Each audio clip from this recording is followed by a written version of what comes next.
दीप ज्योतिः परं ज्योतिः दीप ज्योतिर्जनार्दनः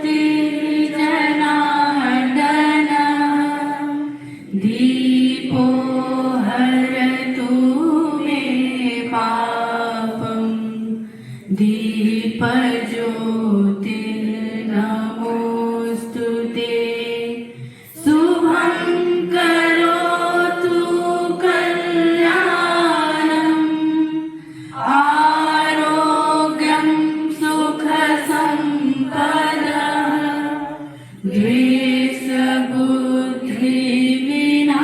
द्वेषबुद्धिविनाशाय आत्मज्योतिः नमोऽस्तुते आत्मज्योतिः प्रदीप्ताय ब्रह्मज्योतिः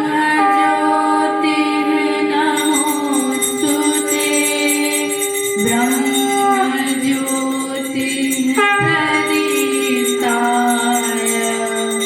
गुरुर्ज्योतिः नमोऽस्तुते।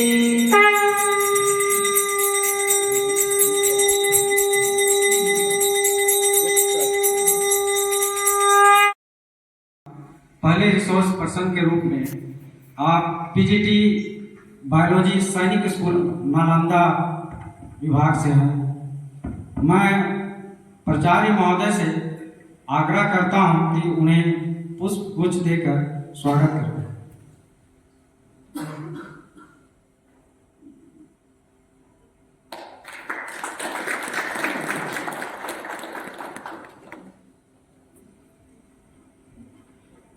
ठीक इनकी बाईं ओर हमारे दूसरे रिसोर्स पर्सन के रूप में आप हैं श्रीमती पम्मी कुमारी, मानव इंटरनेशनल स्कूल गया। अब मैं पुनः प्राचार्य जी से आग्रह करता हूं कि उन्हें पुष्प गुच्छ देकर स्वागत करें।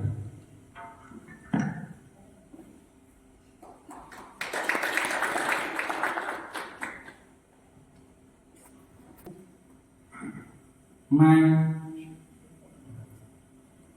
विद्यालय के प्राचार्य श्री अनंत कुमार सिन्हा, ये पूज्य तपस्वनी Jagjivan ji Maharaj, Hasanpur Rajgir, city coordinator CBSE Nalanda.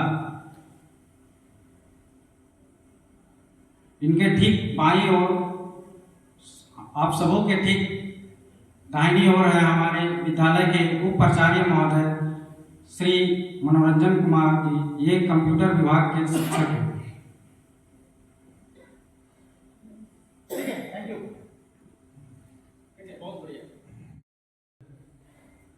CBP की जो टॉपिक है एडोलेसेंस एजुकेशन फॉर टीचर्स, और इस विषय के लिए अपने बीच दो रिसोर्स पर्सन, और ये इत्तेफाक है कि दोनों ही संबंधित विषय से हैं, डॉक्टर प्रमोद जी और बहन पम्मी कुमारी जी। दोनों लोगों का हार्दिक स्वागत है, अभिनंदन है। आज की इस सीबीपी प्रोग्राम में रिसोर्स पर्सन के नाते आपने अपनी उपस्थिति दर्ज की है। हम सभी जानते हैं कि यह जो विषय है बेहद संवेदनशील विषय है। ये जो टीन एज है और अभी अप टू स्टैंडर्ड 12 तक की स्कूलिंग की बात करते हैं, तो ऐसे समय में बच्चों के साथ उनकी काउंसलिंग को लेकर के बड़ी समस्याएं होती हैं। संभवतः सीबीएसई ने इन्हीं सारी चीजों को ध्यान में रखते हुए हम सबों के बीच इस प्रकार का एक टॉपिक साझा किया है, और अलग अलग चरण में अलग अलग रिसोर्स पर्सन हम सबों के बीच अपनी बात साझा करेंगे, आइडियाज एक दूसरे के साथ शेयर करेंगे, और ये पूरा जो ट्रेनिंग प्रोग्राम है ये बेहतर होने वाला है। और कहते भी हैं कि the morning shows the day, तो शुरुआत इतना बेहतरीन है तो संभवतः यह जो वातावरण होगा काफी ग्राह्य होगा। सुंदर सुस्वादु भोजन के साथ, चाय की चुस्की के साथ हम सभी लोग एक दूसरे के साथ अपनी बात साझा करेंगे और इस पूरे कार्यक्रम को प्रभावी बनाएंगे। इसी शुभकामना के साथ मैं अपनी बात सीधे यहाँ समाप्त करते हुए सीधे रिसोर्स पर्सन जी को ये पूरा मंच समर्पित करता हूँ। बहुत बहुत धन्यवाद। officials, and the learned participants of today's offline session. The sir has already introduced with the topic and other.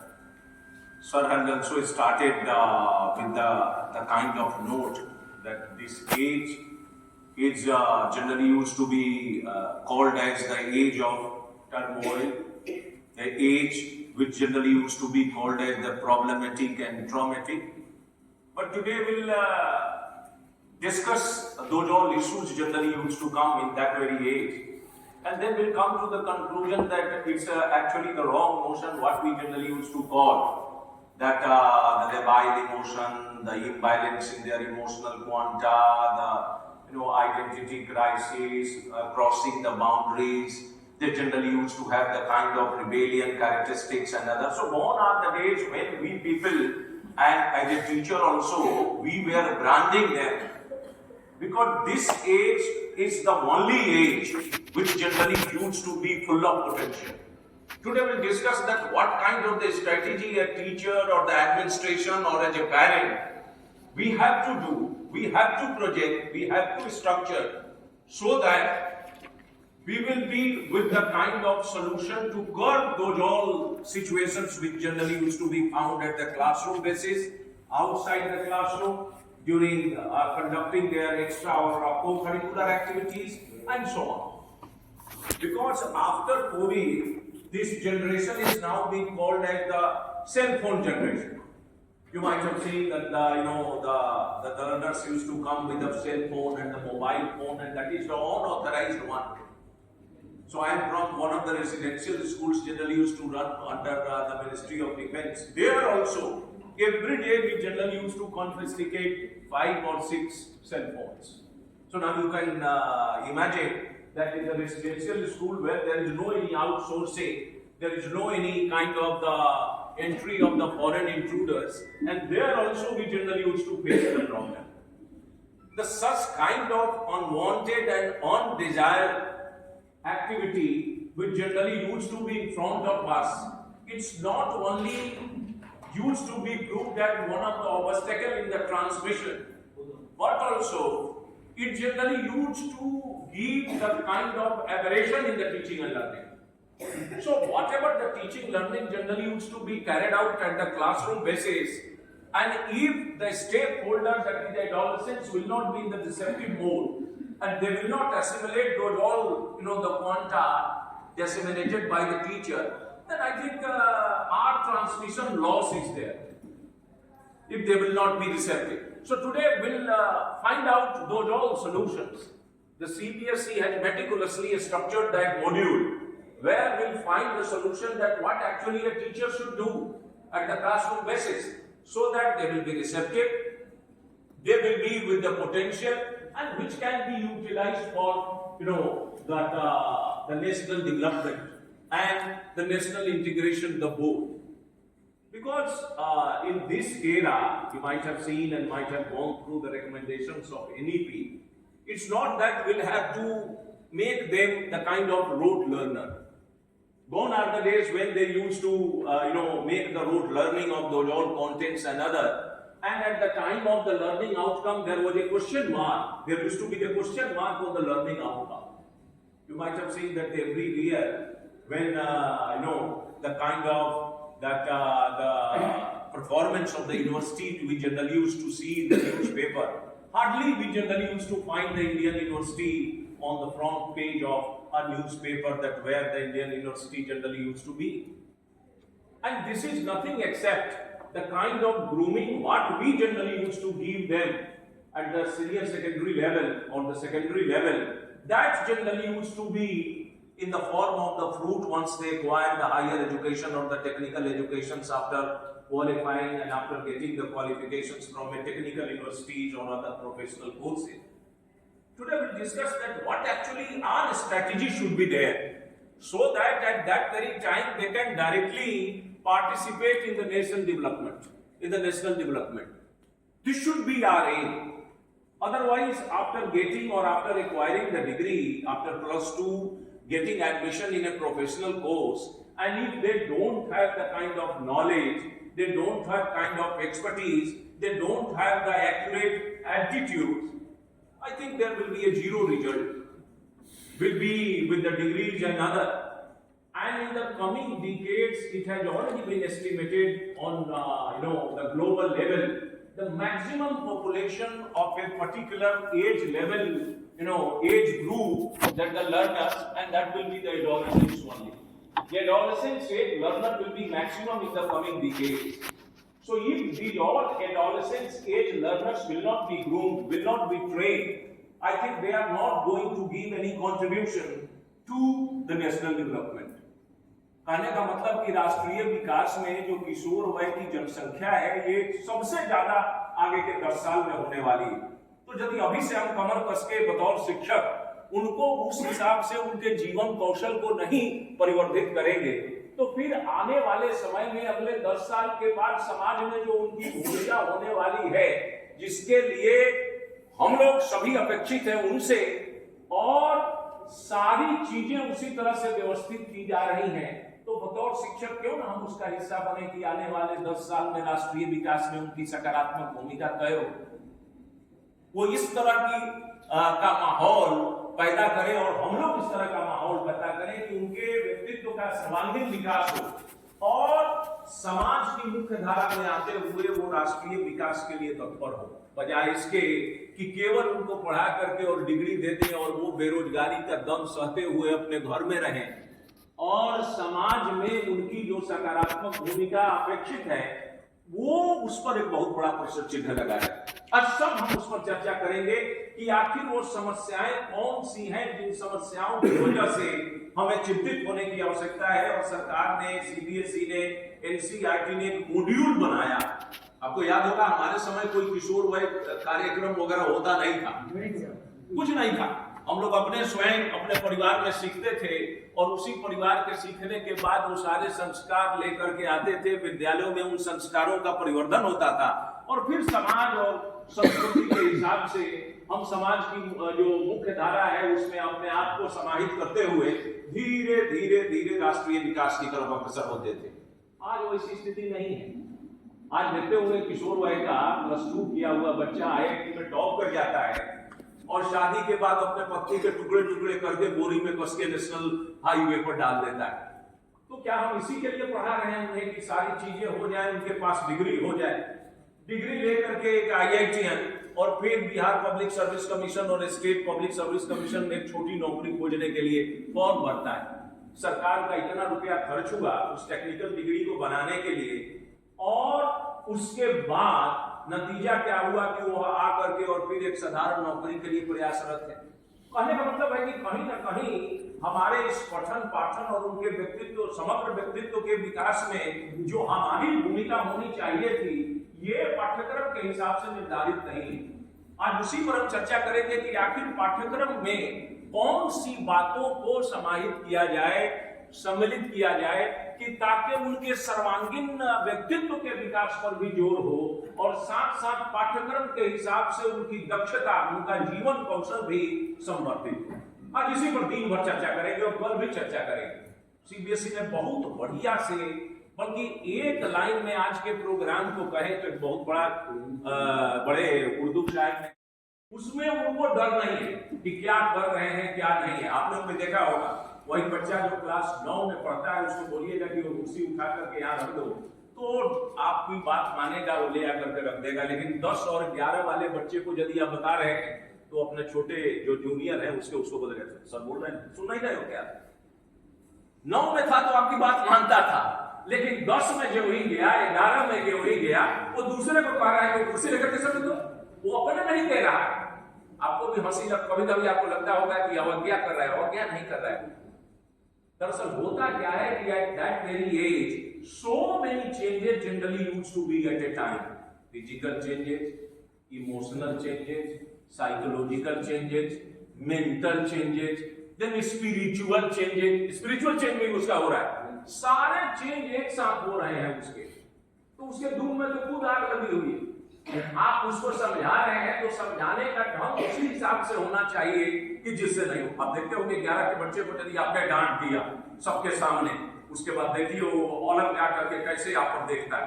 कोई छोटे बच्चे को क्लास 8 के साल के बच्चों को जो प्री एडोलेसेंट एज के हैं वो आपकी बात मान जाएंगे, डर से आपकी बात मानेगा। लेकिन उसको खराब लग रहा है कि हमको किसी दूसरे के सामने हमको तुच्छ बनाया जा रहा है, हमको उसी हिसाब से किया जा रहा है। मतलब साफ है कि भावनात्मक रूप से वो अपने आप को असंतुलित महसूस कर रहा है, वहां हमारी आवश्यकता है। इसीलिए कहा भी गया है कि PIP सूत्र में है कि प्रेज इन पब्लिक। आप जब भी किसी एडोलेसेंट की प्रशंसा करें तो पब्लिक में प्रशंसा करें। And criticise in corner, CIC।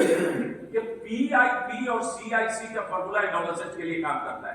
आप उसको कभी भी दूसरे के सामने आप उसको उस तरह से नहीं कर सकते, नहीं तो फिर उसका खामियाजा भले आपके सामने डरा होगा वो कुछ नहीं बोलेगा, लेकिन बाद में वो जो ट्रॉमा महसूस कर रहा है बिकॉज हिज और हर न्यूरोकेमिस्ट्री हैज बीन चेंज, उसकी न्यूरोकेमिस्ट्री चेंज है। जो शरीर में जैव रसायन बनने चाहिए थे वो जैव रसायन और अलग है जो प्री एडोलेसेंट एज में था। तो आपकी बात क्यों मानेगा वो? आपकी बात नहीं मानेगा। लेकिन आपकी बात को किस समय, बहुत बड़ा, मैं कभी कभी पढ़ता हूं तो एक उर्दू के बहुत बड़े शेर थे, उन्होंने कहा कि का बच्चा है वही उसका जूनियर खड़ा है और डांट दिया। आप समझ रहे हैं कि बड़े शिक्षक है, हमारी बात को आपकी बात नहीं मानेगा, वो पीछे में जाकर के बोलेगा कि अच्छा ठीक है इनको हम सबक सिखाते हैं।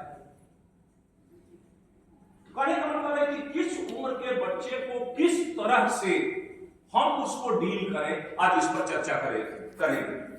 डांटना, धुतकारना, मारना, ये जमाने, हम लोगों के जमाने की बात थी, उस समय भी बहुत लोग ऐसा था। अब तो आपकी बात में इतनी असर होनी चाहिए कि यदि वो कोई बिगड़ा हुआ हाथी भी हो तो आपके सामने आके खड़ा हो जाए, आपके बात में वैसी असर होनी चाहिए। लेकिन उसके लिए क्या क्या रणनीति अपनाई जाए, क्योंकि कुछ चीजें होंगी जो असामान्य उसमें दिखाई देगी आपको। उसे आप अपने घर में ही देखते होंगे, बच्चा जिद करता है कि आपको मोटरसाइकिल चाहिए, अभी उसको आपने ड्राइविंग लाइसेंस बनाया नहीं है लेकिन वो कह रहा है कि हमको चाहिए तो चाहिए। अब फांसी पर तो नहीं चढ़ा देंगे ना अपने ही बच्चे को कि नहीं तुमको चाहिए बनना, वो बता रहा है कि नहीं हमारा दोस्त मोहल्ला में लेके घूम रहा है हमको भी चाहिए। अब ये आपको समझना है कि उस बात को कैसे समझाएंगे कि उस चीज को कम से कम 2-3 साल के लिए टाल सके। खरीदना आपको है या जान लीजिए कि उससे आप पीछे नहीं भाग सकते। यदि उसने कह दिया है तो खरीदा के ही छोड़ेगा, आपके घर में मोटरसाइकिल आनी है, लेकिन तब तक तो कम से कम एक्सटेंड कर सकते हैं कि जब तक उसकी आवश्यकता पूरी तरह से निर्धारित न हो। तो as a teacher, as a parent आप हम चर्चा करेंगे कि एक एक चीज है, एक एक चीज है। और अभी कहा जा रहा है कि समझिए कि एक एडोलेसेंट को डील करना कोविड के बाद ठीक उसी तरह है जैसे उत्तरकाशी और चमोली के बीच एक रस्सी टांगी हुई है और सुबह लेके शाम तक आप उसी रस्सी पर चल रहे हैं, चाहे बतौर पेरेंट हो, चाहे टीचर हो, चाहे बाकी हो। हमारे यहाँ मैं देखता था कि फौज की सारी डिसिप्लिन थी, हमारे यहाँ स्थिति खराब है, रोज एक डिसिप्लिनरी कमेटी बैठी हुई। इसका मतलब है कि ये चीजें ग्लोबल लेवल पर है। आप देखते होंगे कि और 7.2%, 37.2% ऐसे किशोर वय हैं जो तनाव से ग्रसित हैं। आप समझ रहे हैं कि आप पर क्रोधित हो रहा है, अपने पेरेंट पर क्रोधित हो रहा है। वो यदि क्रोधित हो रहा है उसके पीछे माजरा क्या है आपने कभी समझा है? उसके परिवार में किस तरह का दबाव है, सब्जेक्ट उसको समझ में नहीं आती है, उसके चचेरे भाई किसी अच्छे मेडिकल इंजीनियरिंग कॉलेज में उनका दाखिला हो गया है, एक रिलेटिव है जो हर समय उसको चिढ़ाता है कि तुम कुछ नहीं कर पाएगा, उसके जो पीयर ग्रुप है उसकी संगति इतने लोगों के साथ खराब है कि उससे भी असहज महसूस कर रहा है। भांति भांति की चीजें हैं, आप समझ नहीं पा रहे हैं, उसको डांट रहे हैं, ये बदमाशी कर रहा है, शैतानी कर रहा है, पढ़ नहीं रहा है, उसके और उसकी क्या समस्याएं हैं उनका आकलन पहले करना पड़ेगा। वो यदि क्लास में क्रोधित है तो फिर क्रोधित होने के पीछे कारण क्या है उसका? हो सकता है कि कोई पारिवारिक ऐसी पृष्ठभूमि हो जो उसके जहन में ये बात बार बार प्रभावित कर रही है और जिससे वो विचलित है। आप उसकी समस्या को नहीं समझ रहे हैं। एक तो मानसिक रूप से परिवर्तन में है, शारीरिक रूप से परिवर्तन में है, व्यवहारिक रूप से परिवर्तन में है, आनुषंगिक रूप से परिवर्तन में है, सामाजिक रूप से परिवर्तन में है। और दूसरा दंश ये है कि उसकी जो संगति जिन लोगों से है वहां से भी तनाव आ रहा है। उसके पेरेंट का नेसेसरी प्रेशर है कि शर्मा जी का लड़का तो क्वालिफाई कर गया पिछले साल, तुम बैठ करके झप मार रहे हो, वहां भी प्रेशर है। उसी के परिवार का कोई ऐसा आदमी है जो अच्छा हो गया है, जो कमा रहा है, जो नौकरी में है, वो प्रेशर है उसके पास।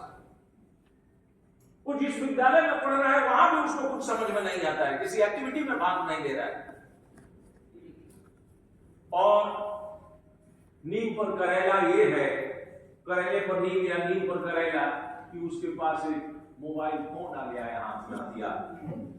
वो हथियार उसको इतना विचलित कर रहा है सुबह से लेकर शाम तक, हम लोग इसमें भी चर्चा करेंगे कल के सेशन में, कि वो लत इतनी खराब लत है कि आजकल कहा जा रहा है कुछ लत को खत्म करने के लिए जनरल साइकोलॉजिस्ट नहीं देख सकते, एडिक्शन साइकोलॉजिस्ट बैठे हुए हैं जहां तहां, उसे इलाज करवाना पड़ेगा आपको, तब जाकर के उस लत से वो बाहर निकलेगा। ड्रग्स के लत से निकलना बड़ा आसान है, लेकिन मोबाइल की लत यदि एडोलेसेंट में पड़ गई तो उस लत से निकालने के लिए मैं बता रहा हूं जनरल साइकोलॉजिस्ट अपने पटना में 1-2 ही एडिक्शन साइकोलॉजिस्ट हैं जो उस समंदर से उसको निकाल सकते हैं। चर्चा करेंगे हम लोग सारी चीजों पर विस्तृत रूप से चर्चा करेंगे कि आखिर क्या किया जाए, और हम लोगों को उसके पाठ्यक्रम की समाप्ति के बाद किसी भी व्यवसायिक कोर्स में दाखिला लेने के उपरांत कोई अच्छी सी नौकरी लग जाए, इसके लिए आज की पढ़ाई नहीं है। आप यदि एनसीईआरटी के वेबसाइट पर से आपने डाउनलोड किया होगा learning objective and learning outcome, सरकार कह रही है कि यदि 37% ही नंबर उसको हो और उसके पास यदि ऐसा जीवन कौशल हो कि वो सामाजिक और राजनीतिक रूप से कोई दर्शन दे सके जिससे कि देश का सर्वांगीण विकास हो सके, वही बुद्धि लब्धि वाला है। वो बुद्धि लब्धि वाला नहीं है कि 98% मार्क्स लेकर के और क्लर्क के एग्जाम में दिन रात बैठ रहा है, उससे कुछ नहीं होगा। उसके वो केवल सुबह से 10 बजे से लेकर 4 बजे अपने ऑफिस में जाएगा और 4 बजे इंतजार करते रहेगा और साथ साथ कैलेंडर का हर साल काटता रहेगा कि कब रिटायरमेंट की एज हमारी आ गई। वो राष्ट्रीय विकास में उसकी कोई भूमिका नहीं होगी।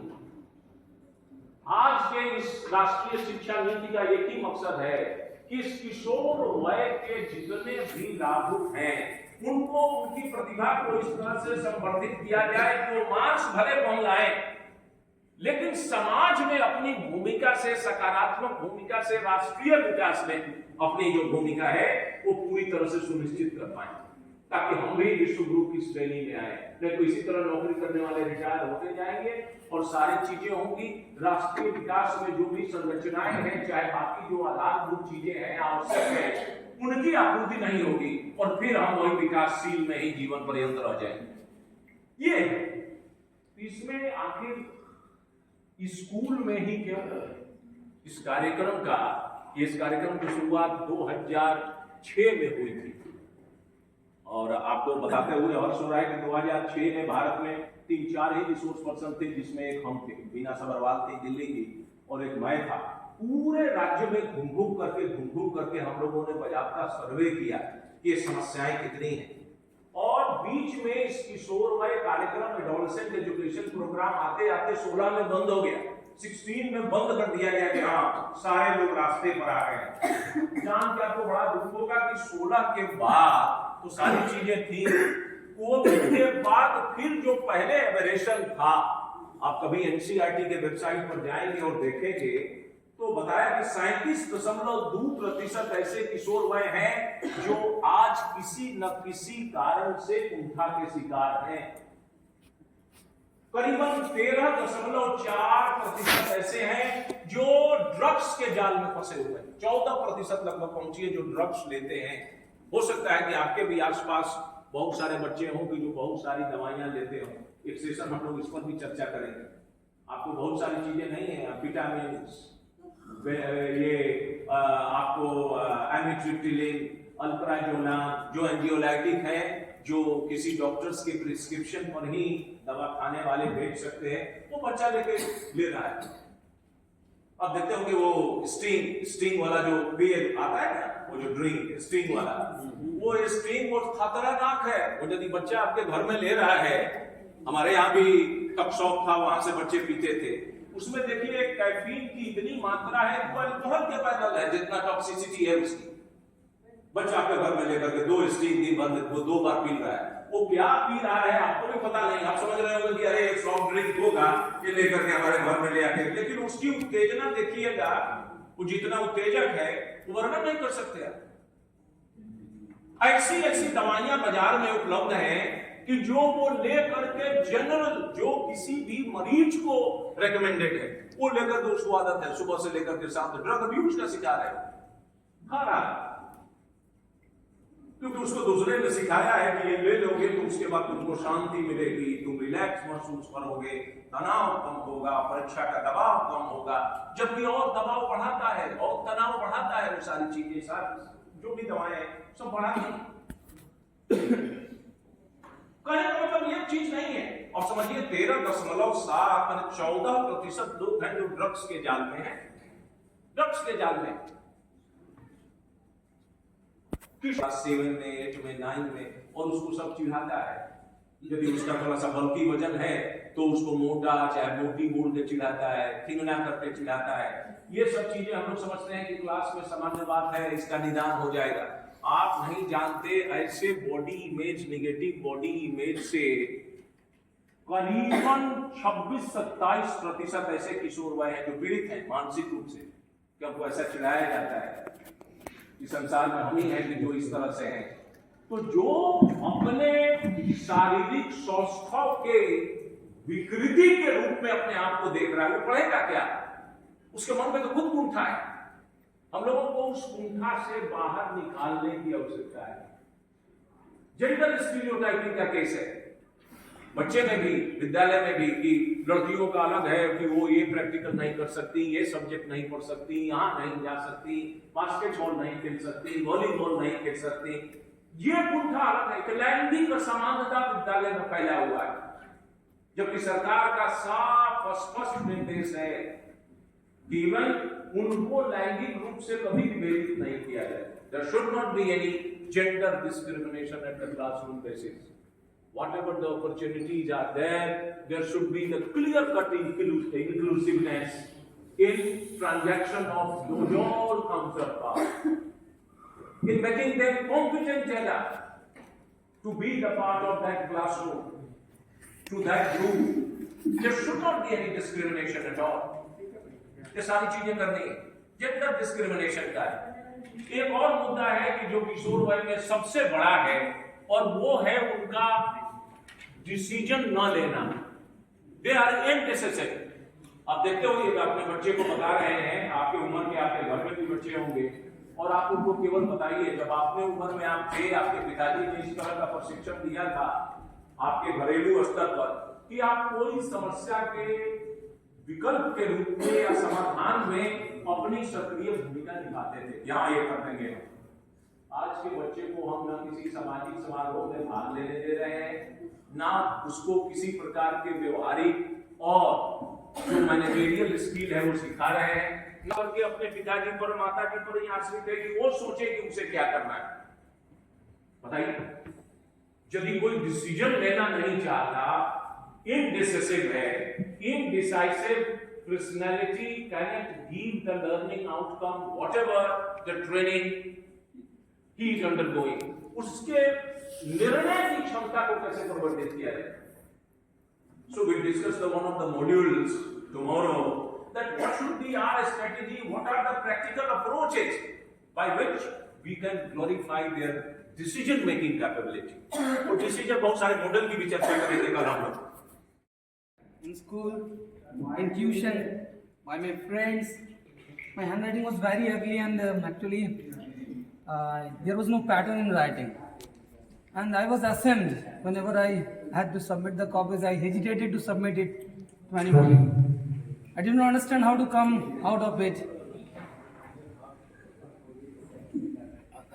Because I could not submit my copies in the examinations well. Some of my teachers also scolded me for this, and I was totally demoralized. My friends laughed at me because of my poor handwriting. So I didn't understand what to do that time. I just started coming with emotions. That time I got a lot of support from my parents and from my grandmother. I still remember the words that she told me that don't cry or don't do anything because we are there with you.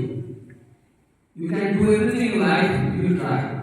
So don't pay any attention to those who criticize you. They will not support you. Overall, we are here with you.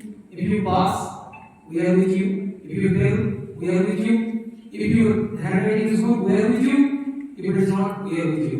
So don't try, but try hard. And due to that, I came out of that situation. I made a lot of improvements. At the present time, I can show you my handwriting. But that stage was very, very difficult for me to come out of it. I did not imagine that I would come and keep the words in front of you all. But still, it was really great challenge for me that when I did not get the support. So for me, I understood one thing, that it is very easy to criticize, very easy. But I think if you tap the back of somebody and say, it's okay, but you can do that, you have the potential, I think that can make a lot of changes. ओह, सुरावस्था की बातें, क्यों तो 14 वर्ष के बाद, मतलब 13 के बाद 19 की बातें, इसमें प्रायः पढ़ने के सिवा हर एक एक्टिविटी अच्छी लगती है। पढ़ाई को छोड़कर ज्यादा से ज्यादा हर एक कामों में विशेष मन लगता है, परंतु कभी कभी अपने मित्रों से, अपने अभिभावक से बातें सुननी पड़ती थी। एक बार की बात है, मैं पढ़ने का काम कर गया, विद्यालय लौट करके आ रहा था, तो मेरे दादाजी थे। अरे कहाँ जा रहा है? आज मास्टर ले आया है। डंडा तुझे डंडा खींचे तुम्हारे के बाप पर मारे हमारे बाप रे बाप के भागे चल इसको। सही में उस कोई टीचर नहीं थे, वो डंडा लेकर लड़के थे, वही बैठे थे। उसके बाद हम तो होते बैठे क्लास, टीचर आए, न जाने उस टीचर को मेरे एक छड़ी देखा है, मारे तो थे, हमको लगता है एक आँख खराब छड़ी देखो बहुत बड़ी होगी। टीचर को भी ऐसा लगा यार मेरा ये हो गया, मारा खा लिया था। उस दिन के बाद से मैं क्लास हो था ना, दिल्ली में आते थे। उस समय फिल्म चली थी दिल, और बच्चों का दिल पर अपनी ज्यादा था। तो गाना उसको था, मुझे नींद न आए, मुझे चैन न आए, कोई जाए जरा ढूंढ के लाए, न जाने कहाँ दिल खो गए। बच्चे प्रेरित किए, थोड़ा सी बात देखिए, किशोरावस्था की बात थी। भाई मेरे पास पैसा नहीं है, पैसा हम देंगे, चलो चल गए। और बंदा से जमा लगा हुआ था, 4 रुपये 20 पैसा को आंदोलन टिकट ले लिया। देखे आनंद तो आया ही। घर आए, मेरे पिता सर्विस करते थे, घर पर नहीं रहते थे, कोई पूछने वाला नहीं था क्या करते हो क्या नहीं करते। लेकिन वो दादाजी को पता चल गया, वो दादाजी दूसरे घर में करते थे। एक काम गया था, नहीं नहीं सच बताओ, दर्श बोलना पड़ा, क्यों गया, कौन ले गया? अब इसके कारण उसके घर में जाकर उसके गार्जियन को मेरा बच्चा बर्बाद करता है, ये करता है, वो करता है। उसके बाद से ऐसा तो कुछ नहीं हुआ कि लेकिन अपने आप में जैसे सरकारी की लिखावट मेरी कमजोरी है, प्रयास किया, प्राइवेट आर्मी मेरी अच्छी नहीं है, लेकिन जब ध्यान दिया उसका पढ़ाई के क्षेत्र में, अभी तक न तो कभी सिनेमा हो गया, पढ़ाई प्रयास किया, कभी नहीं कह बेटा तो सुना। आज तो हमारे बच्चे भी हैं, बड़े बड़े हैं, मैं करता हूँ, लेकिन हमारे गार्जियन ने कभी नहीं कहे कि तुम पढ़ो। मैंने एक बार घड़ी खर्ची किया, घड़ी चाहिए, बोले तुम मैट्रिक पास करेंगे तो घड़ी देंगे, और कभी नहीं तुम स्कूल जाओ, तुम्हारे पास किताबें हैं, बुकें हैं, कोई जरूरत नहीं। वाकई से 700 में हमारे चले जाते हैं। पारिवारिक घर में रहते थे तो आधी चीज वो भी लाना पड़ता था, लाते भी थे। अब उत्तरदायित्व पाने के कारण मैं उस सारे कार्यों को निभाते हुए मैट्रिक या सही में घड़ी की है, फिर घड़ी के साथ साइकिल निर्माण किए।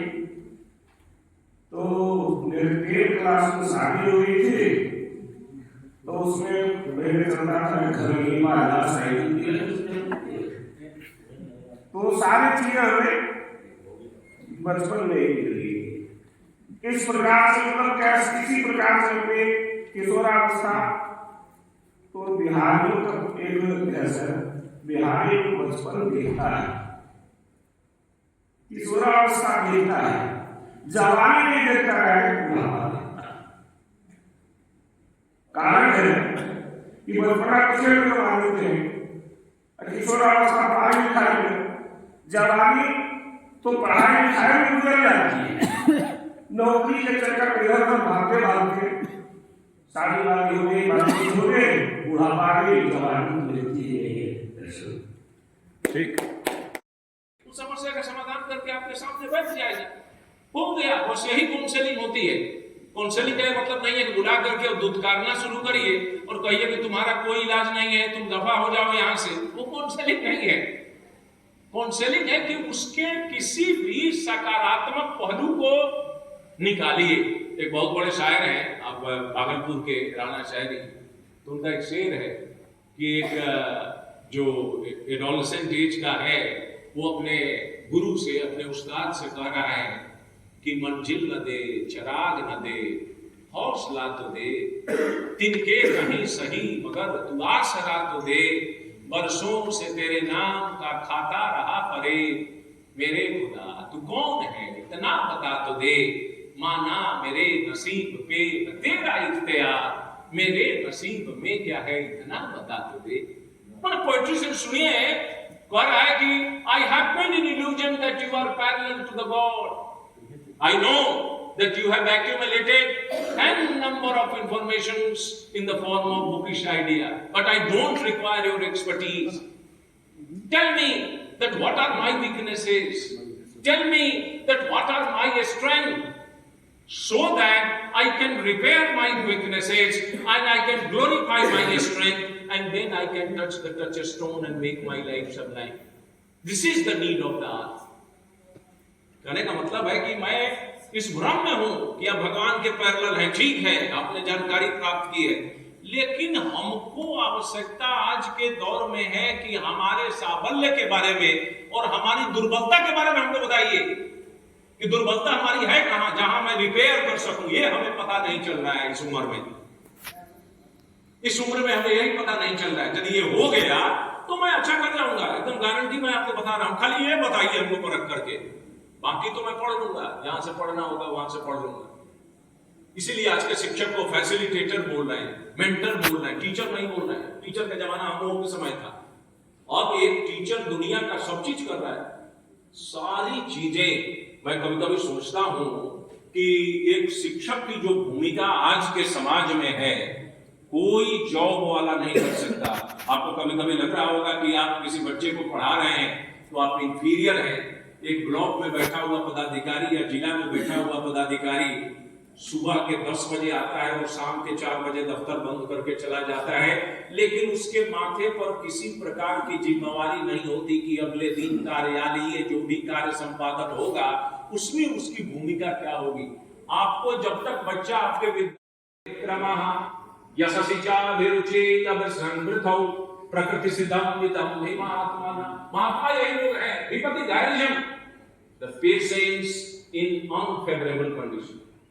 यथा आयवे उदय क्षमा एंड आर्ट ऑफ पार्डनिंग। हम लोगों से बेहतर कोई जानता है, बच्चा बदमाशी करके क्लास से निकले और 2 मिनट में क्षमा कर देते हैं, थैंक यू यार, हो गया, डांट दिए, आओ आओ आओ बेटा। आर्ट ऑफ पार्डनिंग इतना तो कोई नहीं जानता है। आज के समाज में देखिएगा, लोग बदला लेकर के 10-10 साल, लेकिन गुरु को अपने छात्र शिष्य या शिष्या के प्रति उस भावना के साथ कि इसने गलत किया है क्लास में हमारे साथ, इसको लेकर के और हम मार्क्स कम दे, हम समझते हैं कि ऐसा है, इसकी प्रतिशतता नगण्य ही है। में था यदि उदय क्षमा सदस्य पटुता, दिन भर बोल रहा है, पटुता कहीं पैसा खा रहा है। सदस्य पटुता जो विक्रम, और अपने प्रोफेशन में इस तरह से विक्रमशील है जिसका हिसाब नहीं है। सुबह से 8 बजे आता है, 4, 4:30, कभी 5, 6 कार्यक्रम हो जाए तो रात हो जाएगी। यदि विक्रम यशसी चाहे रुचि, यश में इतनी अभिरुचि है कि दिन रात प्रयास में है कि हमारे क्लास का बच्चा टॉप कर जाए, स्कूल में हमारा नाम हो गया, क्लास 10 भी इस बार भी टॉप कर रहा है। यशसी चाहे रुचि और हर समय he is a good listener, सबकी बात सुन रहा है, मैनेजमेंट की बात सुन रहा है, प्रिंसिपल की बात सुन रहा है, वाइस प्रिंसिपल की बात सुन रहा है, बच्चे की बात सुन रहा है, पेरेंट की बात सुन रहा है, उसके मित्र की बात सुन रहा है, उसके पड़ोसी की बात सुन रहा है, सीबीएसई की बात सुन रहा है, एनसीईआरटी की बात सुन रहा है, सबकी बात सुन रहा है। इतने एक्टिव लिसनर। जैसा सिंचाई रुचि प्रकृति सिद्धम, यदि सारे गुण किसी में है तो प्रकृति कहते कि भाई यही महात्मा है, तो महात्मा है। ऐसा प्रोफेशन आपको विरले मिलेगा। इसलिए आज के संदर्भ में जो भी चीजें हैं हमको उसी हिसाब से बढ़ते चलनी है कि ताकि जो ट्रांजैक्शन है, जो ट्रांसमिशन है, that should be a standard order. और फिर यही गुरु सृजन करेगा कि भारत फिर विश्व गुरु के पटल पर जाएगा। हाँ, ये सरकार भी मान रही है कि बीच में ये जो वर्ग था वो उपेक्षित वर्ग था। नतीजा हुआ कि जो जनरेशन हुआ उस जनरेशन की क्या दुर्गति है आप समझ लीजिए। चाहे वो बेरोजगारी के दृष्टिकोण से हो, एक साधारण हेलीकॉप्टर का पुर्जा भी मंगाना पड़ रहा है तो बाहर से मंगवा रहे हैं, जबकि हम लोग यहाँ पर पुष्पक विमान बनाने वाले लोग थे। यही नालंदा जिसमें बाहर के देशों से लोग आते थे, कभी हो सकता है कि जहां आप बैठे हुए हैं यहाँ भी महात्मा बुद्ध और महावीर चले हो, रास्ता यही था ना जहां से आप गए, यहाँ भी उनके पद चिन्ह पड़े और कितने विद्वान यहाँ से गुजरे हुए होंगे बाहर के। और आज है कि हम खोज रहे हैं कि क्या किया जाए कि जिससे किससे हम विश्व गुरु बन सके। इसका मतलब है कि कहीं ना कहीं से ये जो वर्ग है जो शिक्षोपार्जन कर रहा था और ये जो वर्ग है जो शिक्षा प्रदान कर रहा था, ये दोनों कहीं न कहीं से किसी किनारे पर चला आया था, जिसको आज इस ट्रेनिंग के माध्यम से जागृत किया जा रहा है कि ताकि वो फिर अपनी भूमिका संयोजित कर सके और फिर ये भारत एक बार फिर विश्व गुरु बन सके। So that is the adolescence time of psychological turmoil. तो अपने दोस्त की ही बात मानेगा, वही तो है कि जो उसको बता रहा है। तो ये कहना कि उसी की बात केवल सुनता है, ये नहीं है, वो सबकी बात सुनेगा। कहने वाला चाहिए कि हम उसको कहें, गैप नहीं है। Adolescents are bigger risk takers and thrill seeker as compared to adults. हाँ, ये है, वो thrill seekers है।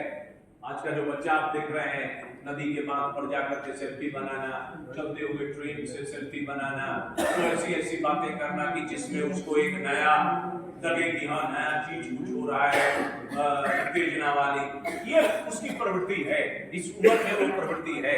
यदि वही बड़ा होगा तो उसको लगेगा कि ये काश ये गलत कर रहे थे हम, बेमतलब का ट्रेन के डिब्बा पर ऊपर चढ़ कर वीडियो बना रहे थे, ये गलत था, गिर सकते थे हम किसी डैम के नजदीक, देखा ना, उसी उम्र के बच्चे इसके शिकार होते हैं। तो ये रिस्क टेकर्स जरूर है उसमें कहीं ना कहीं।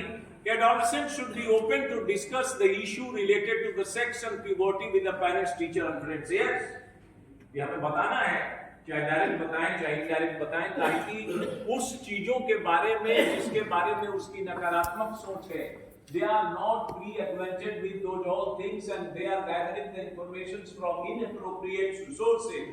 It's our responsibility to make them acquainted with, so that they should be well aware about those all things, especially related to, that the discussions related to sex and puberty. And you will not believe, once you go to the mental health survey and the complete report has been uploaded by the NCERT in collaboration of that's UNESCO, you will not believe that these all issues about the puberty, about their body image, about their negative thoughts, about their anxiety, about their depression, there is a good percentage of those all adolescent learners whosoever are in this very bracket. That it's time to check. Otherwise, in this decade, the kind of preparation they will have on their behavioral pattern, they are not going to give any positive outcome to the society. So that's why we are discussing today that we should take care of those all things, and at that school level only we can repair them. नहीं तो फिर adulthood में वो सारी चीजें उसी तरह हो जाएंगी जैसे पका हुआ बर्तन, उस पर आप नक्काशी नहीं कर सकते। जो चीजें उसके दिमाग में ये बात बैठ गई, वही चीज वो आगे जा करके करेगा। During adolescence, the bodies of girls mature early than the boys of the same age. Somewhere, ऐसा नहीं है कि सब जगह, लेकिन कुछ ऐसे भी हैं maturity, they generally used to acquire very early. Then adolescence is phase filled with the problems and fear. पहले हमने बता दिया, it is the wrong notion that once we generally used to grant them that this age is problematic and traumatic. नहीं है ऐसा। वो देखते हैं ना कि नदी यदि ज्यादा उफंदने लगे और ज्यादा जहां तहां से मिट्टी गिराने लगे तो क्या उपाय करते हैं? एक बांध बना देंगे और बांध डैम बना करके उससे बिजली निकाल देंगे। चलो तुम्हारे वेग का इस्तेमाल मैं करता हूं, बिजली का बिजली, और पानी के गति को मरोड़ करके और विभिन्न ओपनिंग से लेकर के जहां तहां कैनाल में निकाल दिया। उफनती नदी भी शांत और उनसे बिजली भी बना करके और दे दिया यूज करने के लिए। Adolescence age is like that turbulent river.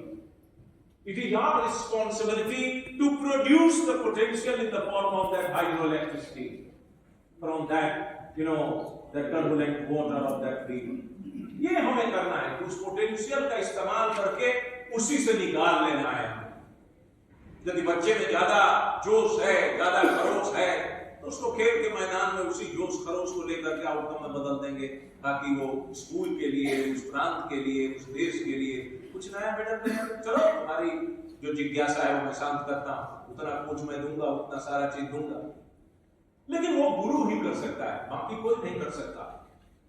कल मैं देख रहा था जाकिर हुसैन साहब के साथ ही, कभी देखिएगा यूट्यूब पर सचिन तेंदुलकर का इंटरव्यू, तो लोग पूछा कि आपके जो आचरेकर साहब थे कभी पढ़ाई आपकी करते थे जब आप क्रिकेट खेलो? तो कभी नहीं कहा कि बहुत अच्छा खेलते हो और खेल करके आए हो। तो बोला कि कभी नहीं, बोला कि इशारे में कभी हमको समझ में आ जाता था कि आज मैं अच्छा खेला हूँ। उस दिन क्या करते थे कि स्कूटर पर बैठा करके बांध खेड़े निकलते थे, जो गवर्नर था वहीं पर स्कूटर रोकते थे, कहते थे कि सचिन जाकर के वो बड़ा पाव लेकर के आओ। मैं समझ जाता था कि आज हमारे खेल से ये खुश हैं, इसीलिए स्कूटर इन्होंने रोकी।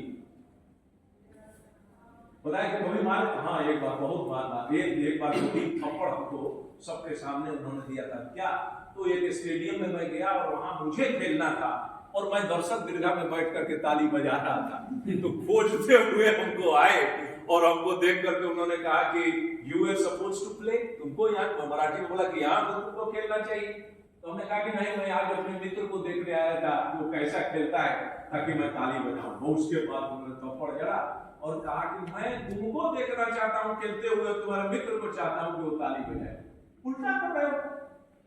तो पहली बार उन्होंने, तो ऐसे वैसे गुरु हैं, आपको जान के होगा कि उनके गुरु को क्या कुछ कोई दे सकता है, लेकिन जो उनके परिवार के लिए, चाहे बाकी लोगों के लिए इन्होंने किया, चाहे ये खैर वो तो रेसिप्रोकल है, लेकिन ऐसा होता है कि हाँ यदि गुरु आप पर प्रसन्न हो जाए तो हो गया, कल्याण हो गया।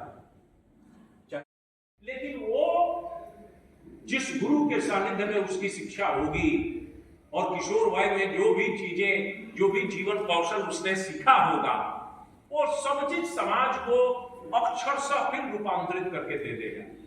और आप नहीं भी रहिएगा, उस समय समाज आपके कृतित्व को, आपके यश को जरूर याद करेगा कि ये उस जनरेशन का बच्चा है जिस समय से गुरु हुआ करते थे, और ये उसी तरह से समस्या के समाधान के बारे में सोचता भी है। अभी हम लोगों ने चर्चा चलाया था कि आखिर इसी एजुकेशन में ये जो दो ड्रम है, labile emotion, then impulsive behaviour, so called, सबके पीछे सो कॉल्ड है, ऐसा उसका कैरेक्टर है नहीं। क्यों? Because at a time these all changes used to be there. Social maturation, psychological and emotional growth, ये सब एक साथ होता रहता है. तो जब एक साथ ये सारी प्रक्रियाएं होती रहेंगी तो स्वाभाविक रूप से आप देखते होइएगा महिलाओं में जब मेनोपॉज होता है 50 के बाद तो उनकी जो मानसिक प्रक्रिया है उसी हिसाब से बदल जाती है. घर में तनाव में रहेंगे, खाली पटक देंगे.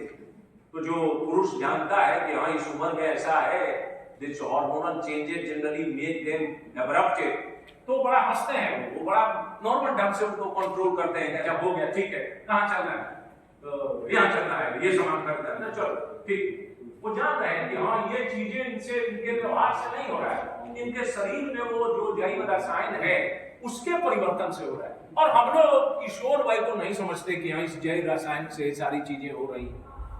उनको भी समझना पड़ेगा कि इसके जो आगे की गति है, क्रोध की गति है, ये सबके पास जो है.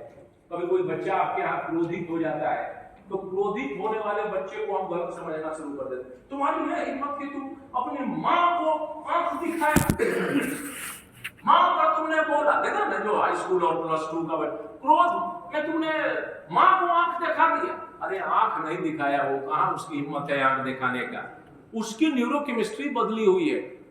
वो चाहता है कि जो बात वो कह रहा है वही स्वीकार हो, उसके विरोध में आवाज न उठे.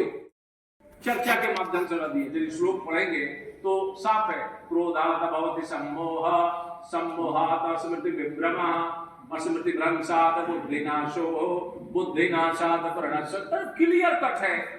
The anger leads to the illusion. क्रोधात् भवति सम्मोह, and the illusion leads to bewilderment of the memory. स्मृति विभ्रम होना शुरू करेगा. आप भूल जाइएगा कि हमारी पत्नी है और लगेंगे आप झगड़ा करने. भूल गया, विभ्रम हो गया मेमोरी. जो पढ़ा हुआ एडोप्शन से जो एजुकेशन का होगा, यदि कोई उसको डांट रहा है तो हंसता रहेगा. अरे मैं जान रहा हूं तुम भूल चुके हो कि मैं कौन हूं. It is your status. क्रोधात् भवति सम्मोहः, सम्मोहात् स्मृति विभ्रमः, स्मृति भ्रंशात् बुद्धिनाश. उसके बाद हो गया, you have crashed your wisdom. आपका विजडम खत्म हो गया. विजडम खत्म का मतलब है कि आपके ऑफिस में कोई आए, आप उस विद्यालय के प्रधान हैं और कोई टीचर आके गुस्सा करा करके आपको चला गया. तो टीचर स्मार्ट है, आपको उल्लू बना के चला गया हो. आप तो स्विच बोर्ड पर्सनालिटी है. दबाया, आप जल गए, चल दिया वहां से कि आज हमारा काम खत्म हो गया, आज हमारे क्लास में आने से रहे. गुस्साते रहिए आप दिन भर. तो इसलिए यदि क्रोध आप पर बला आए कोई क्रोधित करने तो आपको हंसी लगना चाहिए कि अच्छा हम ही तुमको मूर्ख मिले हैं यार. तुम कितना भी बोल देगा, आज क्रोधित होने वाले हम नहीं हैं. बैठो, कोई बात नहीं. तो आज के तो बहुत पहले बुद्धिनाश हो गया. उसके बाद बचा क्या आपके पास? अब तो उसके बाद लाठी निकाल लेंगे, 2-4 लाठी आप खाएंगे, 2-4 लाठी दूसरे को देंगे और फिर 2 घंटा बाद जब फिर क्रोध से डाउन होंगे तो लगेगा अरे तो क्या कर दिया हमने. तो ये हमारे शरीर में वो सारी विसंगतियां व्यवहारिक विसंगति के रूप में आज की पीढ़ी को समझाना है कि उस विसंगति के फेरे में पड़ने से बढ़िया है कि वो अपनी ऊर्जा का जो अक्षुण्ण ऊर्जा है उसको दूसरे किसी क्षेत्र में इस्तेमाल करे और उस क्षेत्र में ही जो आउटकम है वो सकारात्मक रूप से आए. So that is the psychological and emotional maturity and the growth are equally important. Equally important. इसीलिए आजकल कहा भी गया है, WHO कह रहा है कि आदमी स्वस्थ कौन है. हम लोग स्वस्थ उसी को समझते हैं कि जो शारीरिक रूप से कोई बीमारी नहीं है वो एक स्वस्थ है. WHO कहता है ना, शारीरिक रूप से स्वस्थ, मानसिक रूप से स्वस्थ, मनोवैज्ञानिक रूप से स्वस्थ, सामाजिक रूप से स्वस्थ, आध्यात्मिक के साथ जुड़ा है, आध्यात्मिक रूप से स्वस्थ, mentally fit, psychologically fit, emotionally fit, भावनात्मक रूप से भी, सोशली फिट, सामाजिक रूप से भी और स्पिरिचुअली फिट. यदि ये फिटनेस है तभी आप स्वस्थ हैं, तो नहीं है. अब देखिए ना, आप पूरे जिम में गए हैं, बाइसेप्स ट्राइसेप्स बनाए हुए हैं और रोज तनाव में रहते हैं. 25-26 तक बॉडी का इम्यूनाइजेशन लड़ेगा, 27-28 तक लड़ेगा, 29 में एक का एक ब्लड शुगर बढ़ा, थकान हुई. यूरिन डिस्चार्ज हुआ 4-5 बार, गए डॉक्टर से, बोला अरे महाराज आप तो हो गए, तेरा पड़ गया, ये दवा लीजिए मेटफॉर्मिन, यही खाइए। अब देखिए आप शारीरिक रूप से फिट थे लेकिन भावनात्मक रूप से फिट नहीं थे। वहां जो तनाव था उसका प्रबंधन आपने सही ढंग से नहीं किया, फिर आप पड़ गए, तो आप कहां फिट है? सामाजिक रूप से यदि सामाजिक सरोकार आपका नहीं है, अपने आप अलग अलग है, समाज में कोई बहिष्कृत किए हुए है, समाज में आपकी कोई रेप्यूट नहीं है, फिर भी आप अस्वस्थ हैं। आप भले समझ रहे हो कि बहुत सारी ऊंचाइयां आपने प्राप्त की है, नहीं की है, आप अस्वस्थ है। स्पिरिचुअली का मतलब होता है you should take kind of a pillar towards which you generate your faith. एक अवलंबन होना चाहिए। स्पिरिचुअल इंटेलिजेंस क्यों बोलते हैं हम आज के समय में? ताकि इंसान हारे तो उसको लगे कि कोई है कि जो हमारी मदद करे, चाहे किसी भी वो धर्म से हो, लेकिन उसको एक आधार स्तंभ लेके जरूर चलना चाहिए। आज का विज्ञान के क्षेत्र में बहुत लोग देखो ये भगवान को मानते होते नहीं, तो मानते किसको है? अपने आप को मानते हैं, तो आप ही भगवान हो, अपने को मानो, अपने को मानो। लेकिन स्पिरिचुअली आपको जरूर कुछ ना कुछ मानना होगा, then you are fit, otherwise you are unfit. Unfit है आप, केवल आपकी पर्सनालिटी बहुत अच्छी है, समझ रहे हैं कि फिट नहीं है। तो आज के युवा को, आज के एडोलेसेंट्स को बताना पड़ेगा कि the emotional, psychological, mental, social and spiritual that fitness are equally important. आप इसको छोड़ के नहीं चल सकते कि ना ये सब चीज है, नहीं है फलना। तो ये नटसेल है कि ये जितने भी एज हैं, they are the wrong notions what we generally used to keep in our mind, that it is the problematic, dramatic, the labile emotions, impulsive behavior, in crossing the boundaries, disobedience, then the rebellion characters. These all are the wrong notions what we generally used to keep in our mind as a parent, as a teacher, and other. This age is the age full of potential, the full of credit, the full of power, the full of energy. But the only way is that how to extract those all potential and the energy from them, so that those all energy and that the potential will be utilized for national development. ये Japan में 2 साल पहले उतना बड़े अनुसंधान वाले संस्थाओं में बैठे हुए लोग भी नहीं जानते थे, मैं बता रहा, जानकारी नहीं थी किसी को। इतनी बड़ी चीजें बच्चों ने बताई और तब जाकर के उनको लेकर के एक साथ मिला करके और सारा चीज किया गया। कहने का मतलब है कि हमें किसी के पोटेंशियल को अंडर एस्टिमेट नहीं करना है। यही हमारा आधार स्तंभ है जिस पर आप बहुमंजिली इमारत बना सकते हैं। तो क्यों नहीं हम अपने, जब हम पढ़ाने जाते हैं तो उनके व्यक्तित्व विकास संबंधित, उनके सामाजिक परिवर्तन से संबंधित, उनके मानसिक विकास के संदर्भित, उनके नैसर्गिक विकास से संबंधित, उनके आध्यात्मिक विकास से संबंधित, अभी जो आपका चल रहा था वो उच्चारण कराना, प्रार्थना कराना, संगति कराना, ये सब है उनके आध्यात्मिक फिटनेस का आप जोर दे रहे हैं। ये ह्यूमनाइजेशन है। बहुत सारे विद्यालयों में देखते होंगे कि लोग उसको क्या बोलते हैं, एक दूसरे लेकर के बात लेकर के चलते हैं कि नहीं ऐसा है हमारे यहाँ धर्मनिरपेक्ष। हम मानते हैं धर्मनिरपेक्षता है, ठीक है, लेकिन किसी धर्म से हो, लेकिन यदि उसका अवलंबन उसी हिसाब से नहीं होगा, आप स्पिरिचुअल इंटेलिजेंस नहीं दे सकते। आज के समय में जो ये एडोलेसेंस है उसके पास सबसे ज्यादा जो रिक्वायरमेंट है वो है उसका इमोशनल इंटेलिजेंस। आज की पीढ़ी इतनी क्षणभंगुर हो गई है कि एक लाइन में पीढ़ी खड़ी है और एक आदमी पहले टिकट ले लिया तो दूसरा चाकू मार देता है कि तुम आगे हमारे से टिकट के, इतने बर्दाश्त करने की क्षमता नहीं। ये तो जिस धरती से हम लोग हैं बिहार के, यहाँ पर तो प्रयोगशाला है, पेशेंट्स की प्रयोगशाला है। बच्चा 37 साल तक भी तैयारी करता है, उसके बाद भी असफल अपने आप को नहीं समझता है। तैयारी कर रहा है तो कर रहा है, रात भर दिन भर पढ़ रहा है। बाकी राज्यों में ऐसा नहीं मिलेगा आपको। दिल्ली में, हरियाणा, पंजाब चले जाइए, बच्चा 12वीं पास किया, 1-2 साल तैयारी किया, नहीं हुआ, उसको छोड़ दिया कि हमको दूसरा काम करना है। उतना पेशेंस हमारे पास नहीं। यहाँ का बच्चा मैट्रिक फेल कर गया है, वो बच्चा बाद में जाकर के बहुत बड़ा अफसर बन जाता है तैयारी करने के बदौलत, हारता नहीं। ये सिखाना है कि हाँ वो हारना नहीं सीखे, गिव अप नहीं सीखे।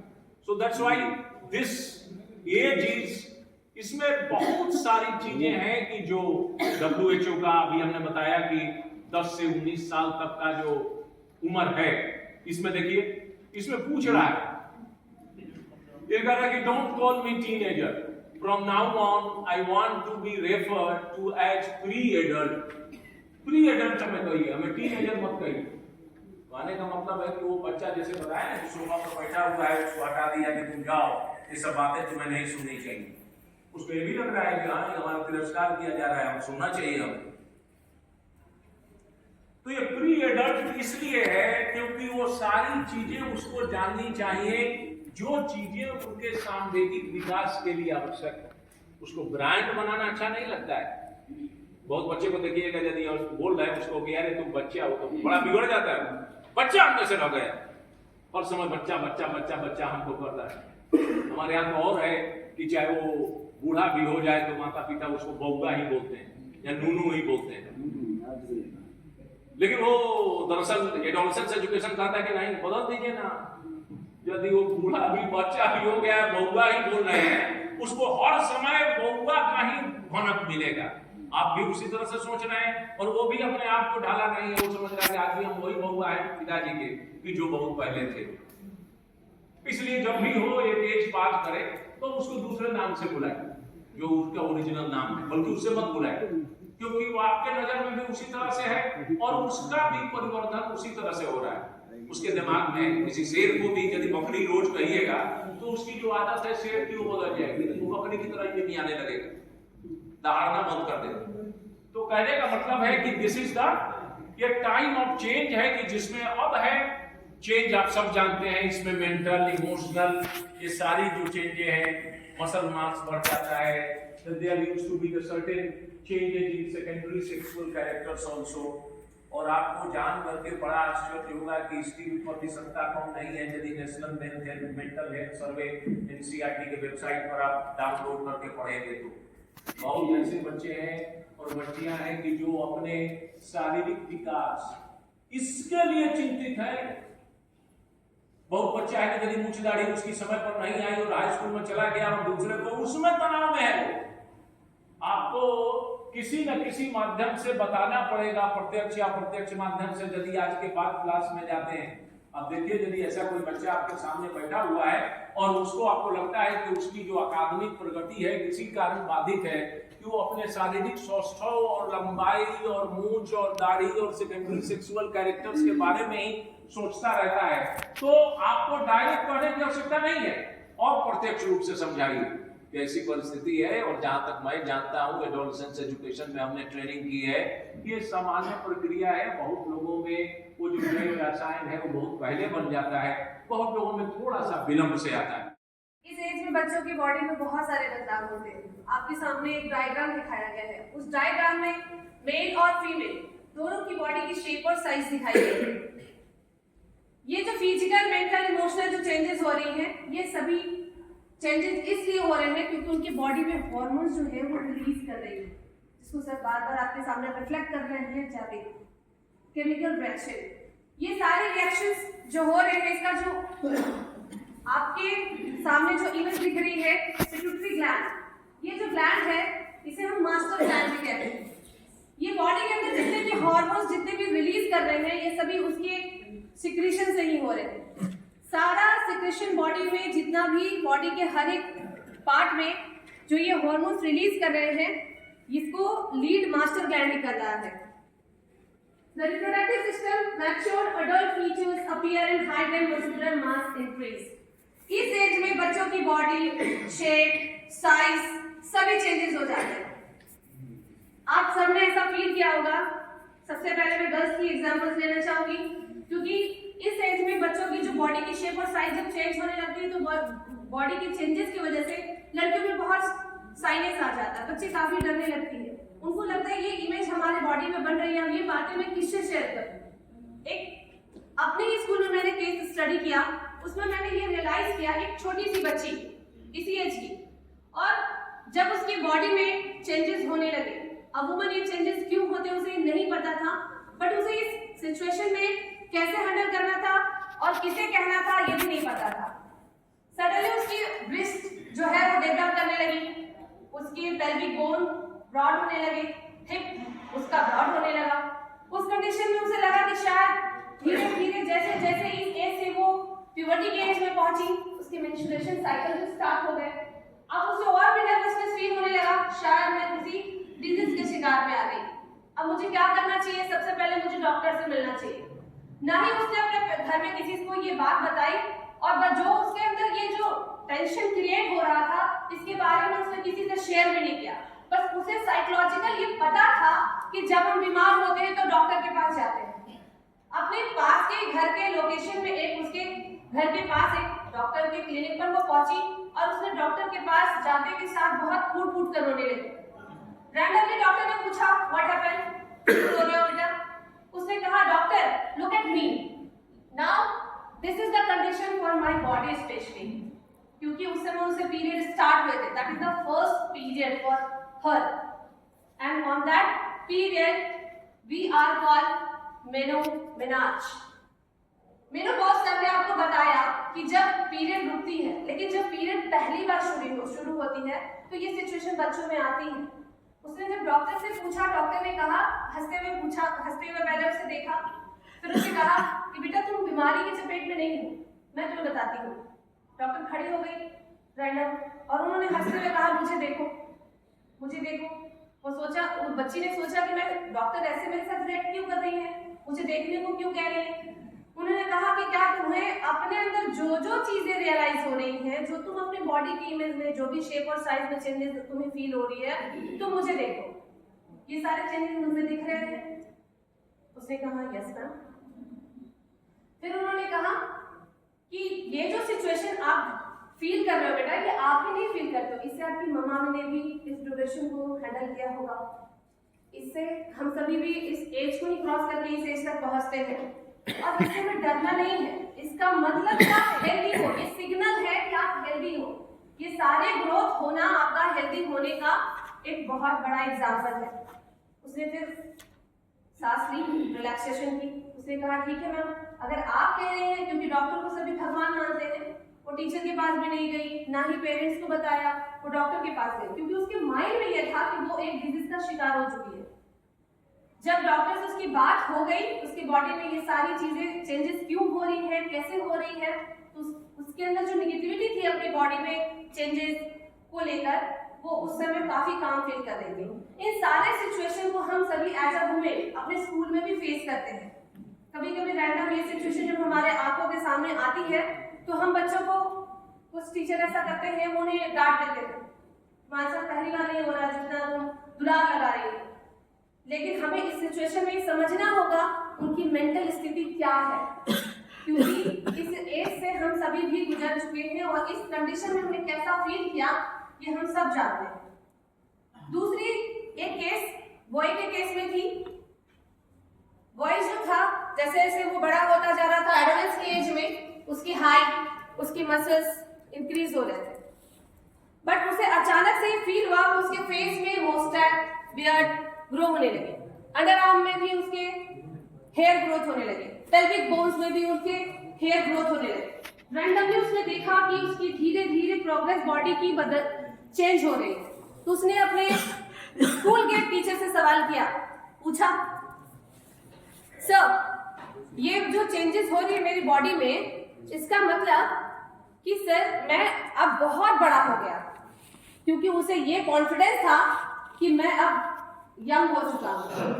बट इस एज में उसे ये नहीं पता था, क्योंकि वो लड़का ऐसी बातें इसलिए कर रहा था क्योंकि सिर्फ सर के कहने के हिसाब से आप सबको पता है कि इस एज में बच्चों को काफी बच्चे सेंसिटिव होते हैं, और इनके पास ज्ञान का भी अभाव होता है, और वो किसी भी छोटी सी चीजों को बड़ा बना लेते हैं और बड़ी चीजों को भी कभी कभी नहीं कह पाते हैं। तो इन सारे सिचुएशन को अकॉर्डिंग टू टीचर हम सभी को हैंडल करना है, काफी काम होकर इस सिचुएशन को हैंडल करना है। उन्हें बताना है, टाइम टू टाइम बताना है कि ये सब सिचुएशन क्यों हो रहे हैं, इमोशनली हो, सोशली हो, या फिर mentally. Look at this diagram, the adolescent brain. इनका जो ये इस एज के जो बच्चे होते हैं, उनका जो ब्रेन है वो कैसे रीड करता है, ब्रेन के किस पार्ट से कैसे कैसे ये सिक्रेशन हो रहा है, ये सभी जो है वो फैक्ट है, और इसी सारे सिक्रेशन की वजह से ये सारे सिचुएशन बच्चों के अंदर पनप रहे हैं।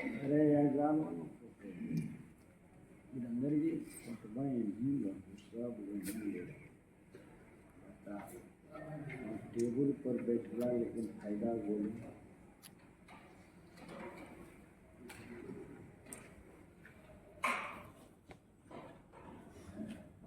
रिप्रोडक्टिव सिस्टम, प्यूबर्टी, ये जो एज है ना काफी खतरनाक एज है।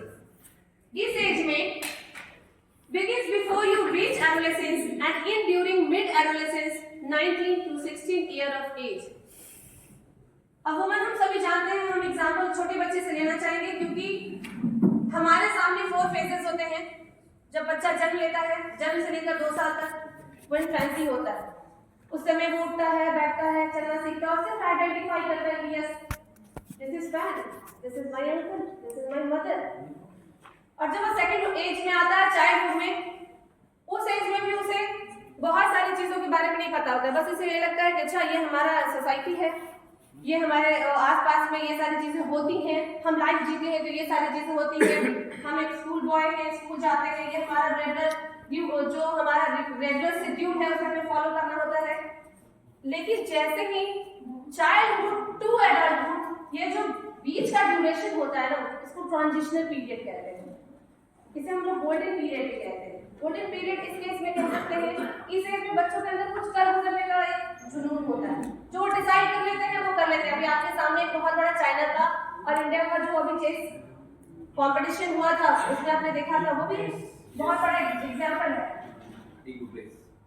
जी, Gukesh This is a period of time a person life when they become sexual mature and able to reproduce। इस एज में बच्चे जो होते हैं वो सेक्सुअली मैच्योर हो जाते हैं, उनकी बॉडी की पूरी शेप और साइज, जितनी भी जो भी चीजें ग्रोथ होनी रहती है, उनकी टेस्टिस, उनकी पेनिस, इवन गर्ल्स पे ओवरीज, उनकी एग का फॉर्मेशन, ये मेंस्ट्रुएशन का फॉर्मेशन, ये सभी जो है वो हो जाते हैं। लेकिन ये एडल्टहुड के पहले का एज होता है, जो जस्ट एडल्टहुड के पहले एंडिंग के पॉइंट पे उनकी बॉडी पूरी तरीके से मैच्योरिटी उनकी कंप्लीट हो जाती है। Puberty refers specifically to the changes that happen to your reproductive system। ये हम जनरली जानते हैं कि इस एज को में जो चेंजेस बच्चों के अंदर आ रहे हैं, ये चेंजेस ग्रेजुअली नहीं बल्कि रैंडम हो रहा है। ऐसा नहीं है कि जो बच्चा जन्म लेता है उसके अंदर ग्रोथ नहीं होती, वो भी धीरे धीरे बढ़ता है। जब वो चाइल्डहुड में होता है तभी वो धीरे धीरे ग्रोथ करता है। लेकिन इस एज में आने के बाद बच्चे की जो सारी चीजें हैं वो सडन चेंज हो जाती है। सडन चेंज करने के कहने का मतलब होता है अचानक से उनके पैर हाथ लंबे हो जाते हैं, और ऐसा नहीं कि सिर्फ उनके पैर और हाथ लंबे लंबे हो जाए, उनका विग नहीं होगा, चौड़ा नहीं होगा, तो फिर वो कैसे दिखेंगे, वो स्केलेटन के जैसे दिखेंगे। इससे पूरी बॉडी की जो स्ट्रक्चर होती है वो कंप्लीटली चेंज हो जाती है, उसकी इंडिंग एज जो होती है वो 19 होती है। The pituitary gland in the brain signal change in the ovaries for girls and the testes in boys। Simple। Sexual maturity के लिए ये जो हमारा मास्टर ग्लैंड है ना, वो सिक्रीट कर रहा है हार्मोन्स को बॉडी के अंदर, जिसकी वजह से मेल हो या फिर फीमेल, दोनों में क्या हो रहा है, केमिकल रिएक्शन हो रहा है, जिसकी वजह से वो क्या कर रहे हैं, उनके बॉडी में सिक्रेशन जो मिल रहा है, जो सिग्नल मिल रहा है वो निगेटिव सिग्नल है।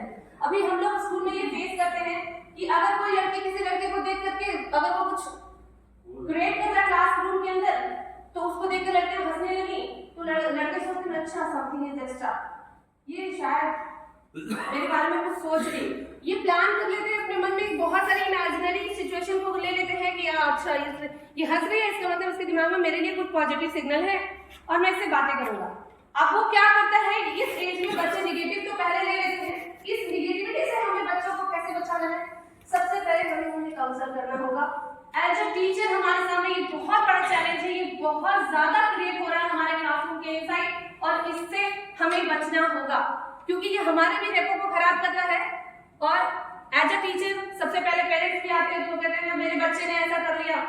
आप इमेजिन नहीं करेंगे कि हमने अपने स्कूल में एक इस एज के बच्चे के पास ऐसी चीज को पाया जो हमने कभी सोचा भी नहीं था, और वो अभी 7th क्लास का बच्चा है जिसकी स्टोरी मैं आपके सामने करने जा रही हूँ। रैंडम वो दोनों बच्चों की जो अभी भी वो हमारे स्कूल में है। कुछ दिनों के लिए उन्हें पनिशमेंट मिली थी, सस्पेंड कर दिया गया था, लेकिन पेरेंट्स इतना ज्यादा प्यार करने लगते हैं, जोड़ने लगते हैं आकर के ऑफिस में, कि जिसकी वजह से मैम की भी मजबूरी हो जाती है कि ठीक है हम एक चांस और देते हैं, नेक्स्ट टाइम स्टॉप से शुरू हुई। ना हम सब टीचर को पता है और ना ही उनके पेरेंट्स को पता है। बच्चे ने उसे बस स्टॉपेज पे मिलते थे, बातें नहीं होती थी क्योंकि वहाँ 2-3 टीचर्स भी खड़े रहते थे। वो उसे देखकर हंसता था, उसे देखकर हंसता था। अब ये बातें स्कूल के कैंपस तक आई। अब उसने अपने फ्रेंड को कहा, उसने अपने फ्रेंड को कहा। अभी ये सिचुएशन किसी तक नहीं पहुंची है, सिर्फ बच्चों के बीच में है।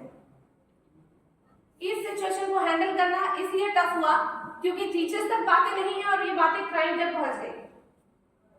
क्राइम इन दैट सेंस कि इस एज में बच्चे जो हैं, ये टीन एज प्रेगनेंसी तक बच्चे पहुंच सकते हैं। इससे इस खतरे से हमें बचना है। और बार बार इस एज में बच्चे अगर सेक्सुअली अगर एक दूसरे के बॉडी से अगर रिलेशन में आते हैं तो क्या होगा? HIV का भी तो खतरा बढ़ेगा। एज अ टीचर हमें उन्हें रोकना है। सिग्नली उसके सिर्फ स्माइल पास करने की वजह से वो लड़की ये सोच रही थी कि मैं बस as a friend, as a schoolmate, उसने बस स्माइल पास किया था, लेकिन लड़के ने कुछ और समझ लिया। अब वो उसे गिफ्ट एक भेजता है और उस गिफ्ट में क्या निकला? इमेजिन, आप सोच सकते हैं मेरे बोलने का मतलब क्या हो सकता है।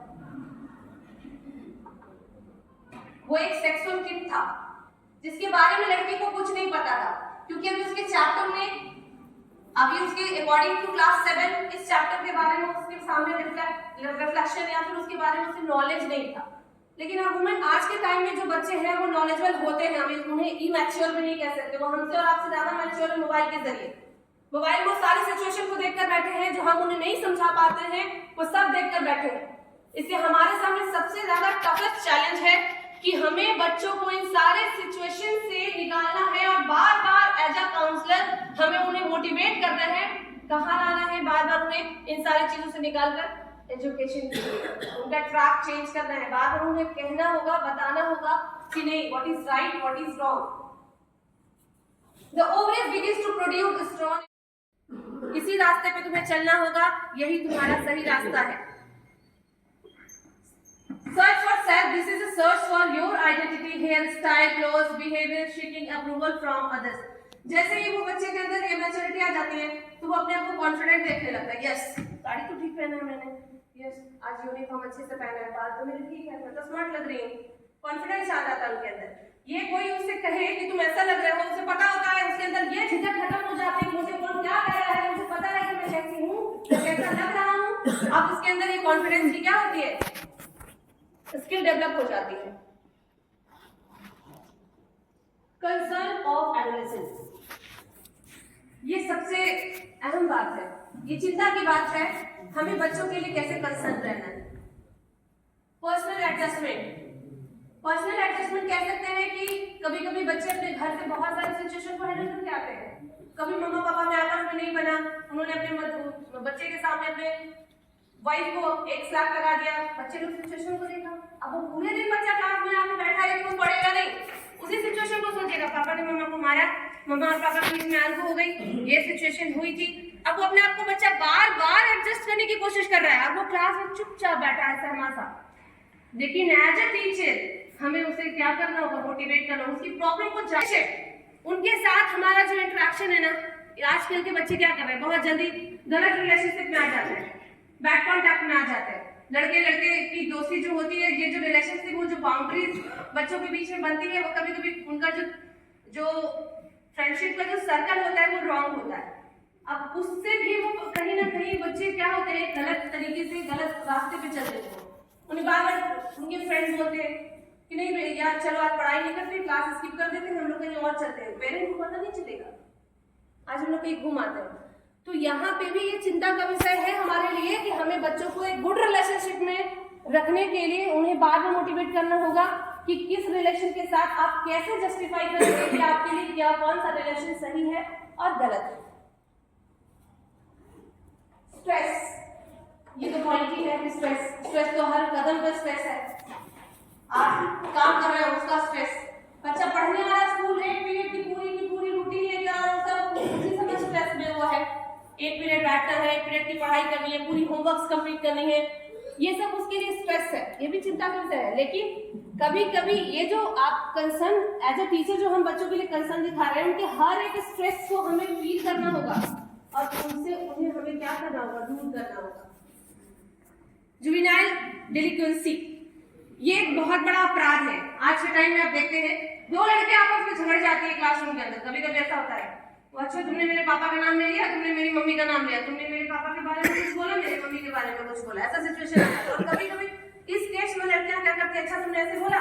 ज्यादातर ये सिचुएशन लड़कों में होती है कि लड़के ने लड़के को कुछ कह दिया तो वो या फिर उस पर एम रख लेते हैं कि अच्छा चलो तुम स्कूल से बाहर मैं बताता हूँ। 4 दोस्तों को उन्होंने बुला लिया और उन्हें नहीं पता कि हमें उसे कैसे ट्रीट करना है, कैसे उसके साथ करना है, और वो सडनली उन्होंने अगर एक बॉक्सिंग चलाई तो वो गलत जगह पे लगे और रैंडमली जो बॉय है उसकी जान चली गई।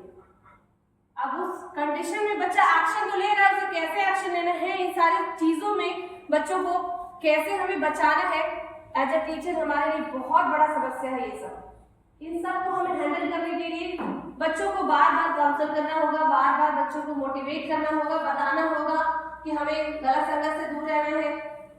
अगर किसी से फाइटिंग हो गई दैट्स ओके, कोई बात नहीं है, बहुत बड़ी बात नहीं है, होती है, ये सारी सिचुएशन होते हैं। ये सारी चीजें जो आप फील कर रहे हो, जो हो रहा है, चाहे आप जिस चीज के बारे में सोच रहे हो, ये सब होता है इस एज में। अमूमन ये गुस्सा आता जाता रहता है, कोई बात नहीं बेटा, जो माफ कर देता है वो सबसे बड़ा इंसान होता है। ये मतलब कुछ ऐसी पॉजिटिविटी बार बार बच्चों के माइंड में हमें देनी होगी इन सारे सिचुएशंस में।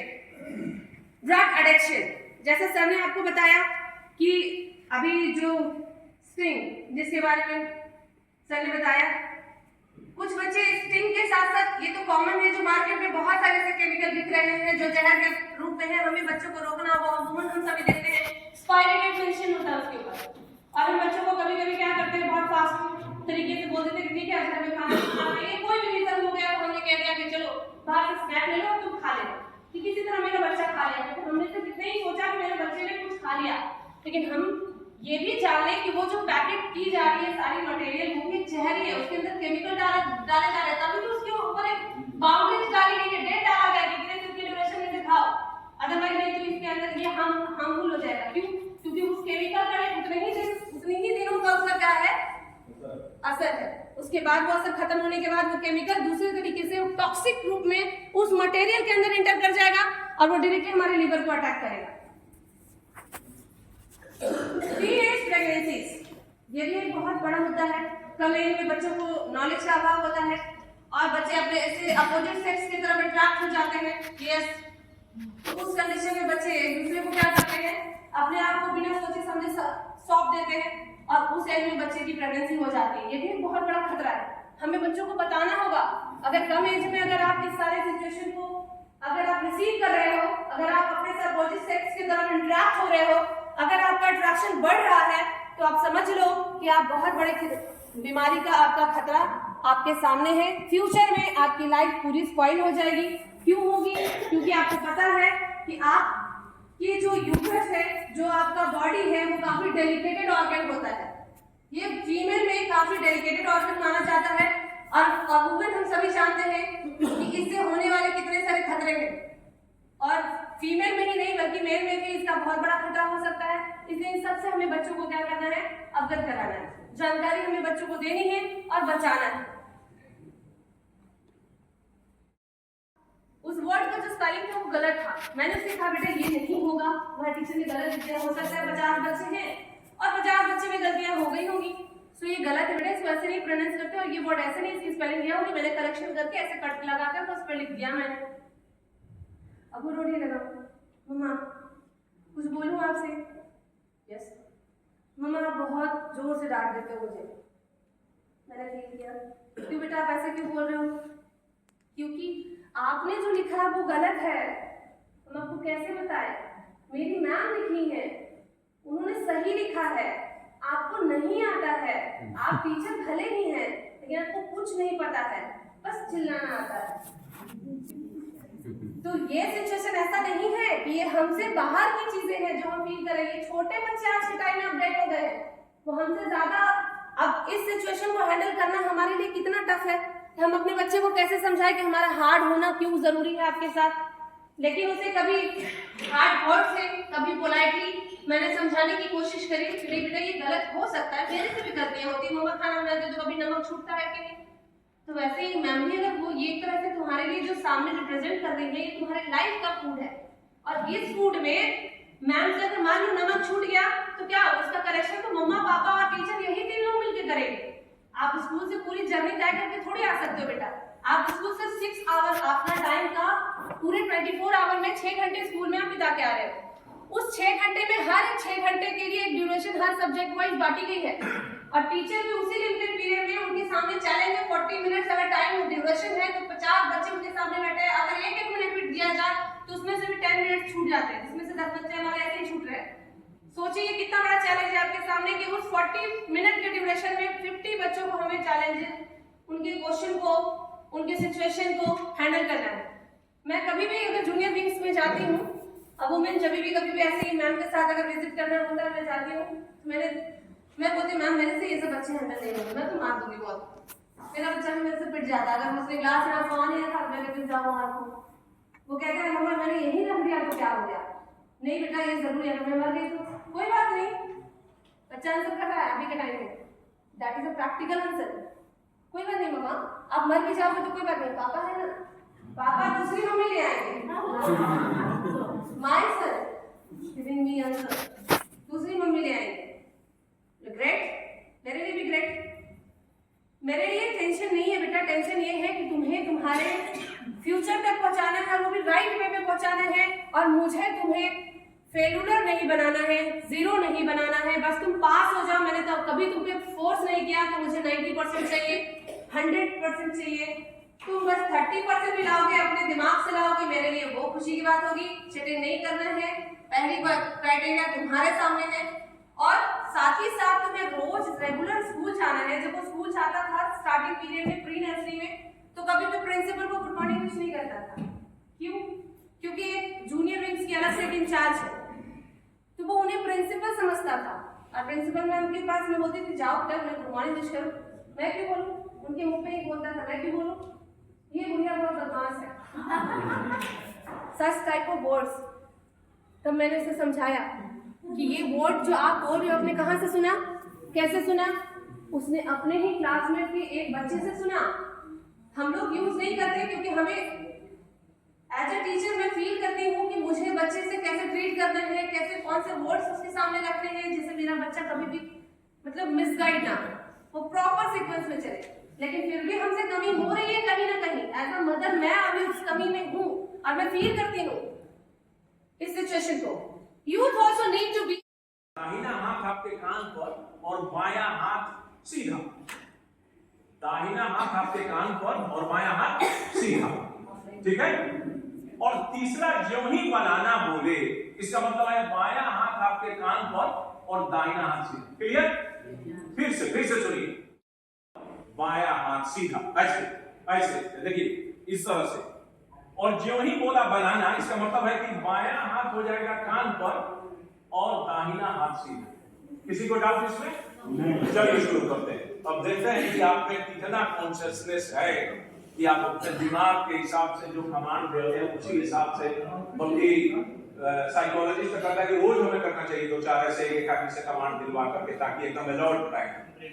कभी लोग हो जाते हैं खाना खा करके लगेगा कि रजाई में सो जाए, ये बार करके देखिए, घर का छोटे बच्चा को कहिएगा कुछ कमांड दो, भाई पता चले एकदम उसके बाद नींद नहीं आएगी, एकदम। चलिए शुरू करते हैं, ठीक है। बनाना,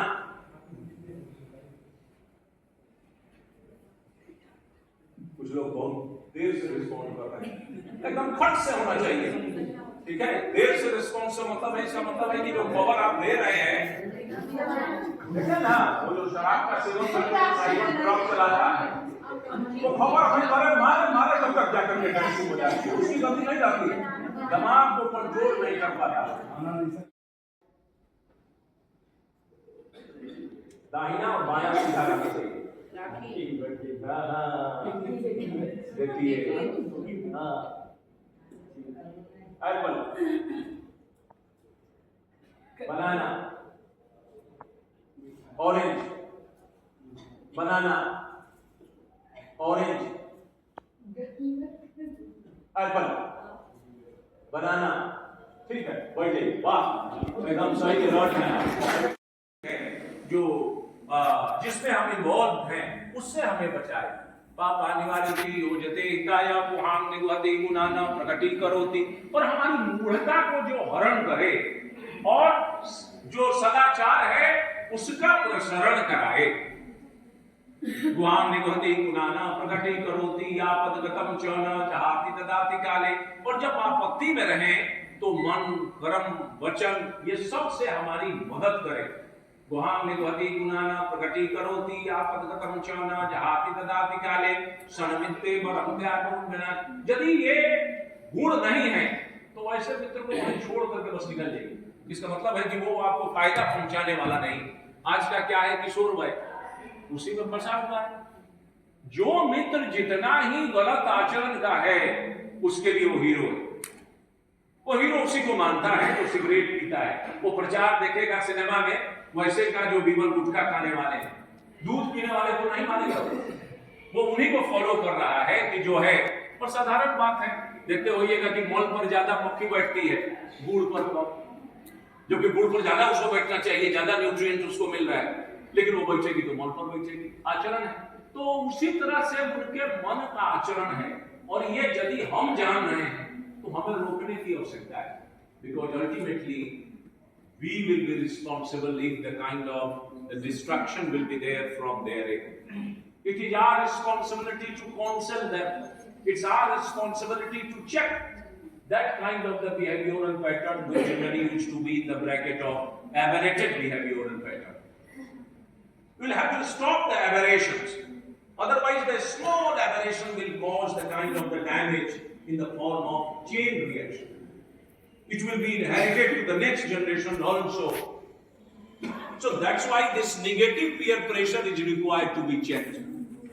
And it जो आदान प्रदान है उसके पीछे दूसरी कहानी है कि आप प्रसन्न हैं, आपके पास कोई आया है तो आप लीजिए, आप ये तोहफा आप हमारे तरफ से ले लीजिए। इसका ये मतलब नहीं है कि हम श्रृंखला बनाए और वो गुड गिफ्ट बाद में जाकर के लोग को जो है सो ये करें।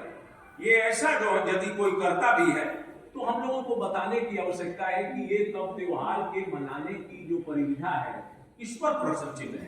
ये धीरे धीरे वो त्योहार जो है सो लुप्त होता ही चला जाएगा। इसलिए हम तो बतौर शिक्षक हैं, हमारा तो काम है समझाना उसके गुण को, उसके दोष को, किस तरह से यदि परंपरा है तो मैं क्यों साइन करूं और ये क्या नया चीज है। यदि सेलिब्रेशन है तो ठीक है, जो जेन्युइन सेलिब्रेशन है, जो परिपाटी है उसी के हिसाब से हो, तो ये बताने की आवश्यकता है।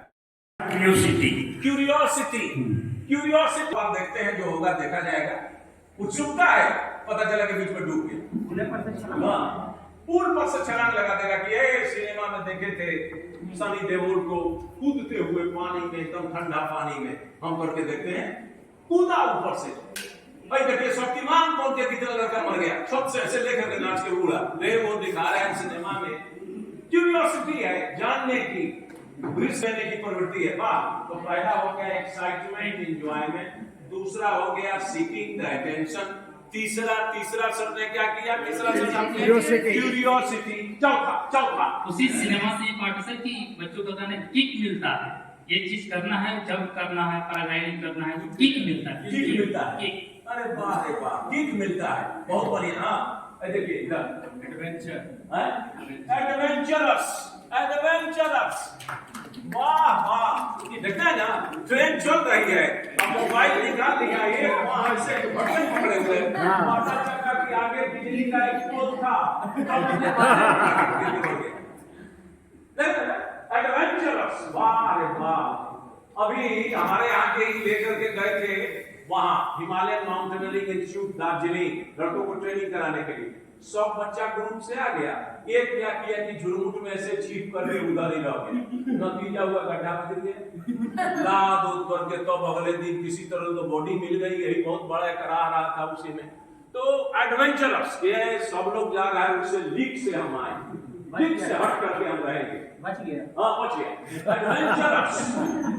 एडवेंचरस जब केस आया तो समझेगा ओहो, उसको लगा होगा कि बाकी किस लीक से चलता है, पर जिधर जाते हैं सब जाना वहां अच्छा नहीं लगता, हमें पामाल रस्तों का सफर अच्छा नहीं लगता। जावेद अख्तर का कि जहां सब लोग चलते हैं वहां हमको अच्छा नहीं लगता, थोड़ा सा भटक करके हम चलेंगे। अब भटक करके चला, भटक के गिर गया। चलिए हाँ आगे आगे भटक। हाँ Become a hero in that group.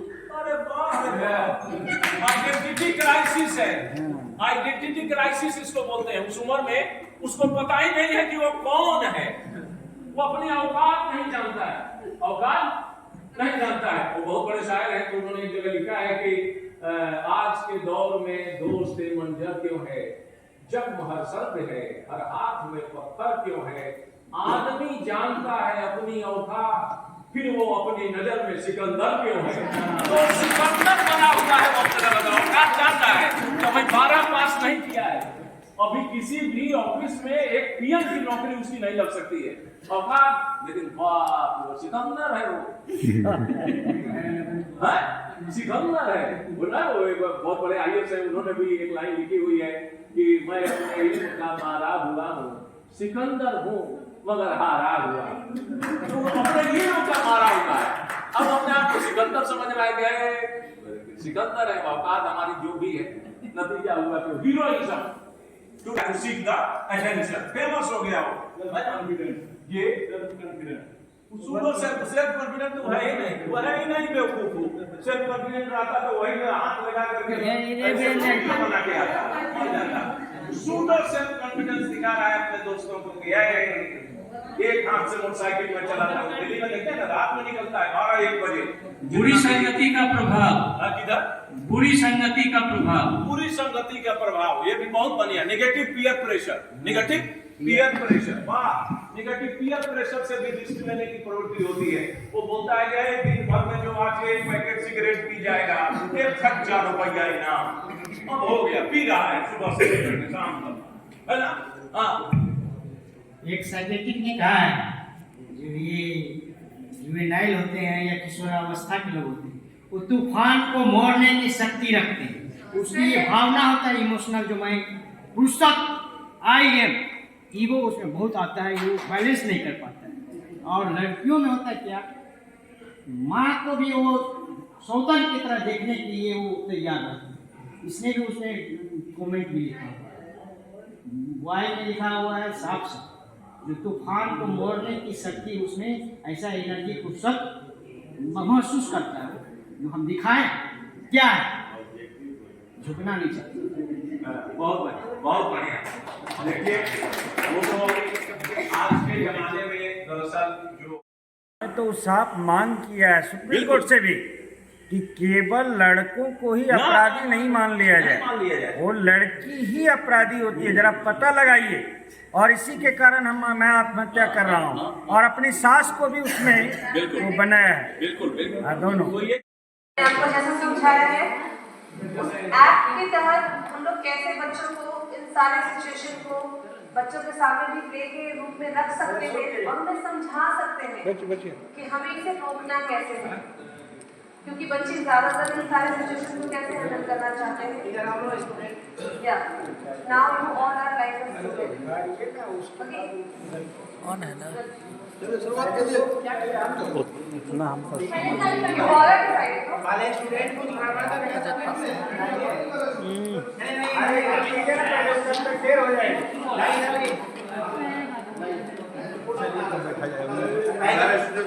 लेते लेते खत्म हो गया। चलिए साइड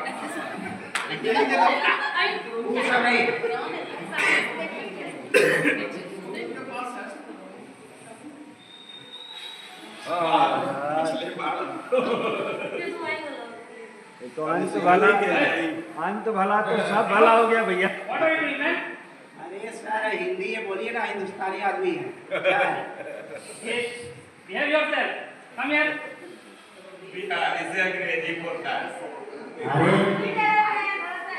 क्या बोल रहे हैं, हमको समझे में नहीं आ रहा है सर। वो तो धूप में निकलने से लाल हो गई है। अरे ये हो गया वही वाला, ये तो सर जानते हैं, ये हम पी नहीं रहे हैं, हम ये जानना चाहते हैं कि आखिर ये लोग पीते क्यों हैं।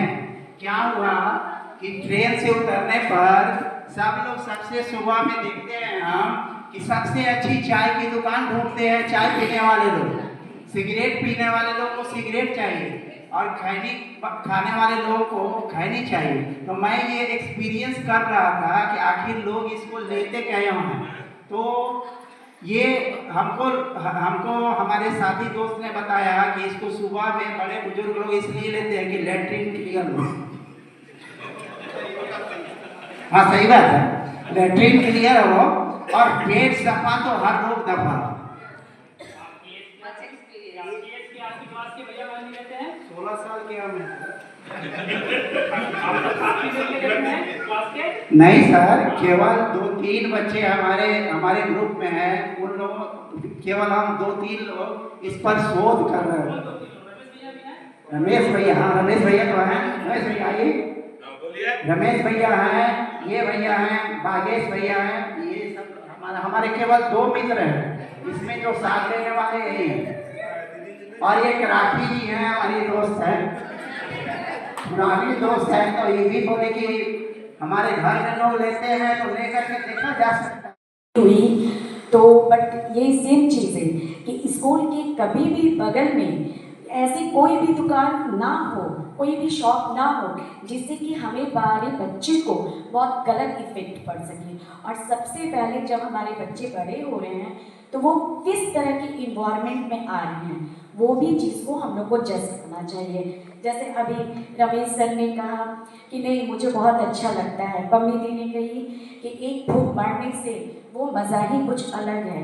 तो क्या इस चीज़ को पेरेंट्स ने अपने जज किया कि फूंक मारने से अच्छा लगता है, किस तरह का फूंक मारने से, क्या इस चीज़ को देखा गया? टीचर्स इस चीज़ को नोटिस किए और वो तुरंत पेरेंट्स को बुलवाकर बताएं उनकी कमी को। यही चीज़ को पेरेंट्स को भी अच्छे से देखना है, बस इन्वायरमेंट को थोड़ा सा डेवलप करना है और आगे बढ़ना है। Thank you. ऐसा करने से क्या मिलता है?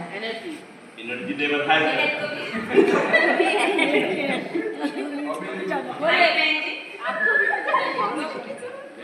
एक फूंक नहीं मारते तो जिंदगी बेकार लगता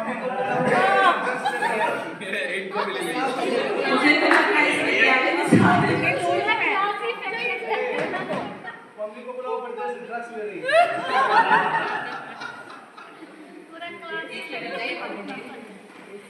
मेरे पड़ोस में एक बच्चा था, बहुत पढ़ने में तेज था, ठीक है, आप ही लोग की तरह था, बहुत अच्छा था पढ़ने में।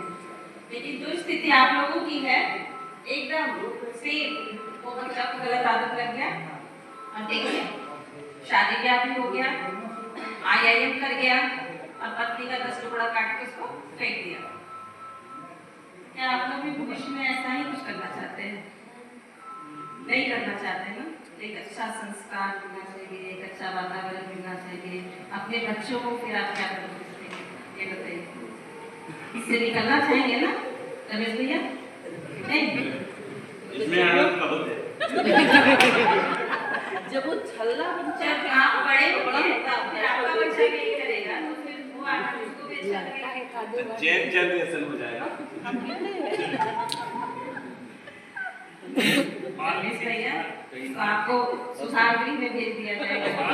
हाँ, अच्छा लगेगा फिर आप इससे ज़्यादा ऊपर तक चले जाएंगे, सुधर जाएंगे ना बहन, सुधर जाएंगे ना भैया? स्पीकर देखो बहुत अच्छा लगता है, तो हमने एक बार पिया तो आदत लग गई। अच्छा लगा, अच्छा लगा, अच्छा तो लगा, तभी तो ले रहे हैं। अब नहीं लेके सुधर जाएंगे भैया, सब सुधर जाएंगे। चलिए बहुत बहुत धन्यवाद। मेरे 5 बच्चे तो सुधर गए हमारे, बाकी देखिए बाकी सब ठीक है, ठीक है। बच्चों को समझाने की जरूरत है, हम कोई बुरे आदमी नहीं हैं।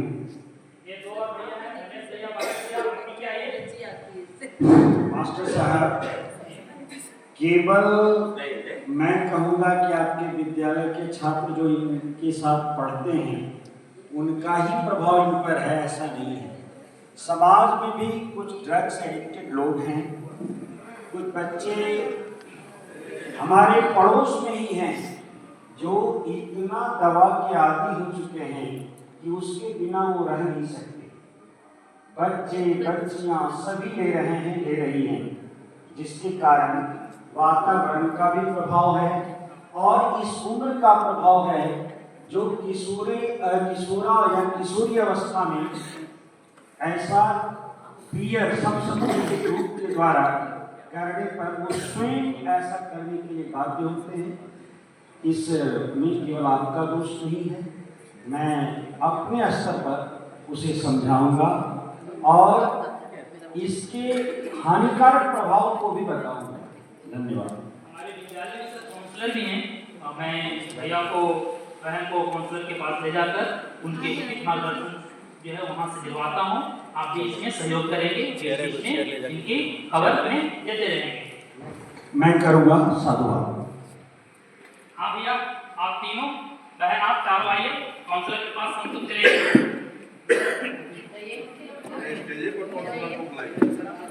किस गुनाह के लिए बुलाया है आचार्य? आपकी आँख हमेशा लाल रहती है, सच है कि आप नशे नशे में कौन नहीं है बताओ जरा। किसी को सुंदर होने का नशा है, किसी को जवान होने का नशा नशा है, उनको लक्ष्य प्राप्त करनी है, उनको ये निकालना है, वोट निकालना। आप क्या कर रहे हैं? स्वस्थ कर रहे हैं क्या? इस तरह से खोखले पे बहुत ज़्यादा इस्तेमाल करेंगे, फेफड़ा में हवा भर के फेफड़ा को फुला लेंगे। काम नहीं आएगा। आप सब आइए, लाइन में आइए। दीदी जी, भैया हैं, बहन हैं, मैंने इनकी बेटियों से एक चीज पकड़ा है कि ये नशा करते हैं, बहुत कम उम्र के हैं और इनको इस तरह से बाहर नहीं है। ऐसे सर जब पिताजी चले जाते हैं ना तो पॉकेट में से कुछ निकाल लेते हैं काम का। बुला सकते हैं सर? नहीं सर, हमको तो पीना नहीं है, केवल हम जानना चाह रहे हैं कि पीने से कैसा लगता है, लोग लेते क्यों है। कौन राजीव है? राजीव नहीं, ये तो सुलझे हुए लोग हैं, लेकिन जानते हैं सर पढ़े लिखे लोग भी इसको लेते हैं, जबकि लिखा हुआ रहता है cigarette smoking is injurious to health. लेकिन अच्छे अच्छे डॉक्टर, अच्छे अच्छे लोगों को मैंने देखा है, मैंने देखा है चेन स्मोकर और गवर्नमेंट इस पर बैन ही नहीं लगाती है, खूब धड़ल्ले से खुलेआम बिक रहा है।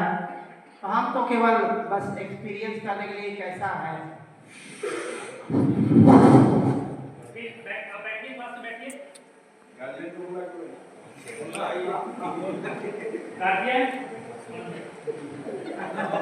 माइक वाले लीजिए सर। अच्छा दवाई देते हैं। सीमा बैठिए।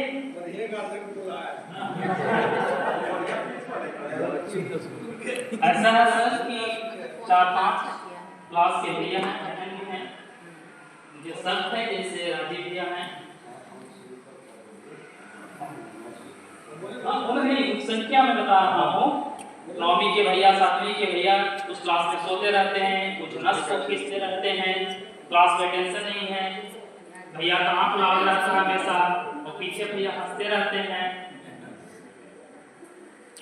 तो बहन जो है हमेशा नस खींचते रहती हैं, ऐसे से मारते रहते हैं हाथ पे, हरदम गुस्से में रहती है। तो मुझे शक है कि नशा के लिए सब शिकार हैं और ये भैया को तो मैं कहा हूँ और ये कह रहे हैं कि मैं एक्सपेरिमेंट कर रहा हूँ, गलत गलत तर्क दे रहे हैं। क्या आपको सूचना है इन सब चीजों की? आइए भैया, इनका हाथ आप स्मेल कीजिए, इनके सिगरेट के हाथ। मैं जिंदगी का साथ निभाता चला गया, हर फिक्र को धोखे में उड़ाता चला गया।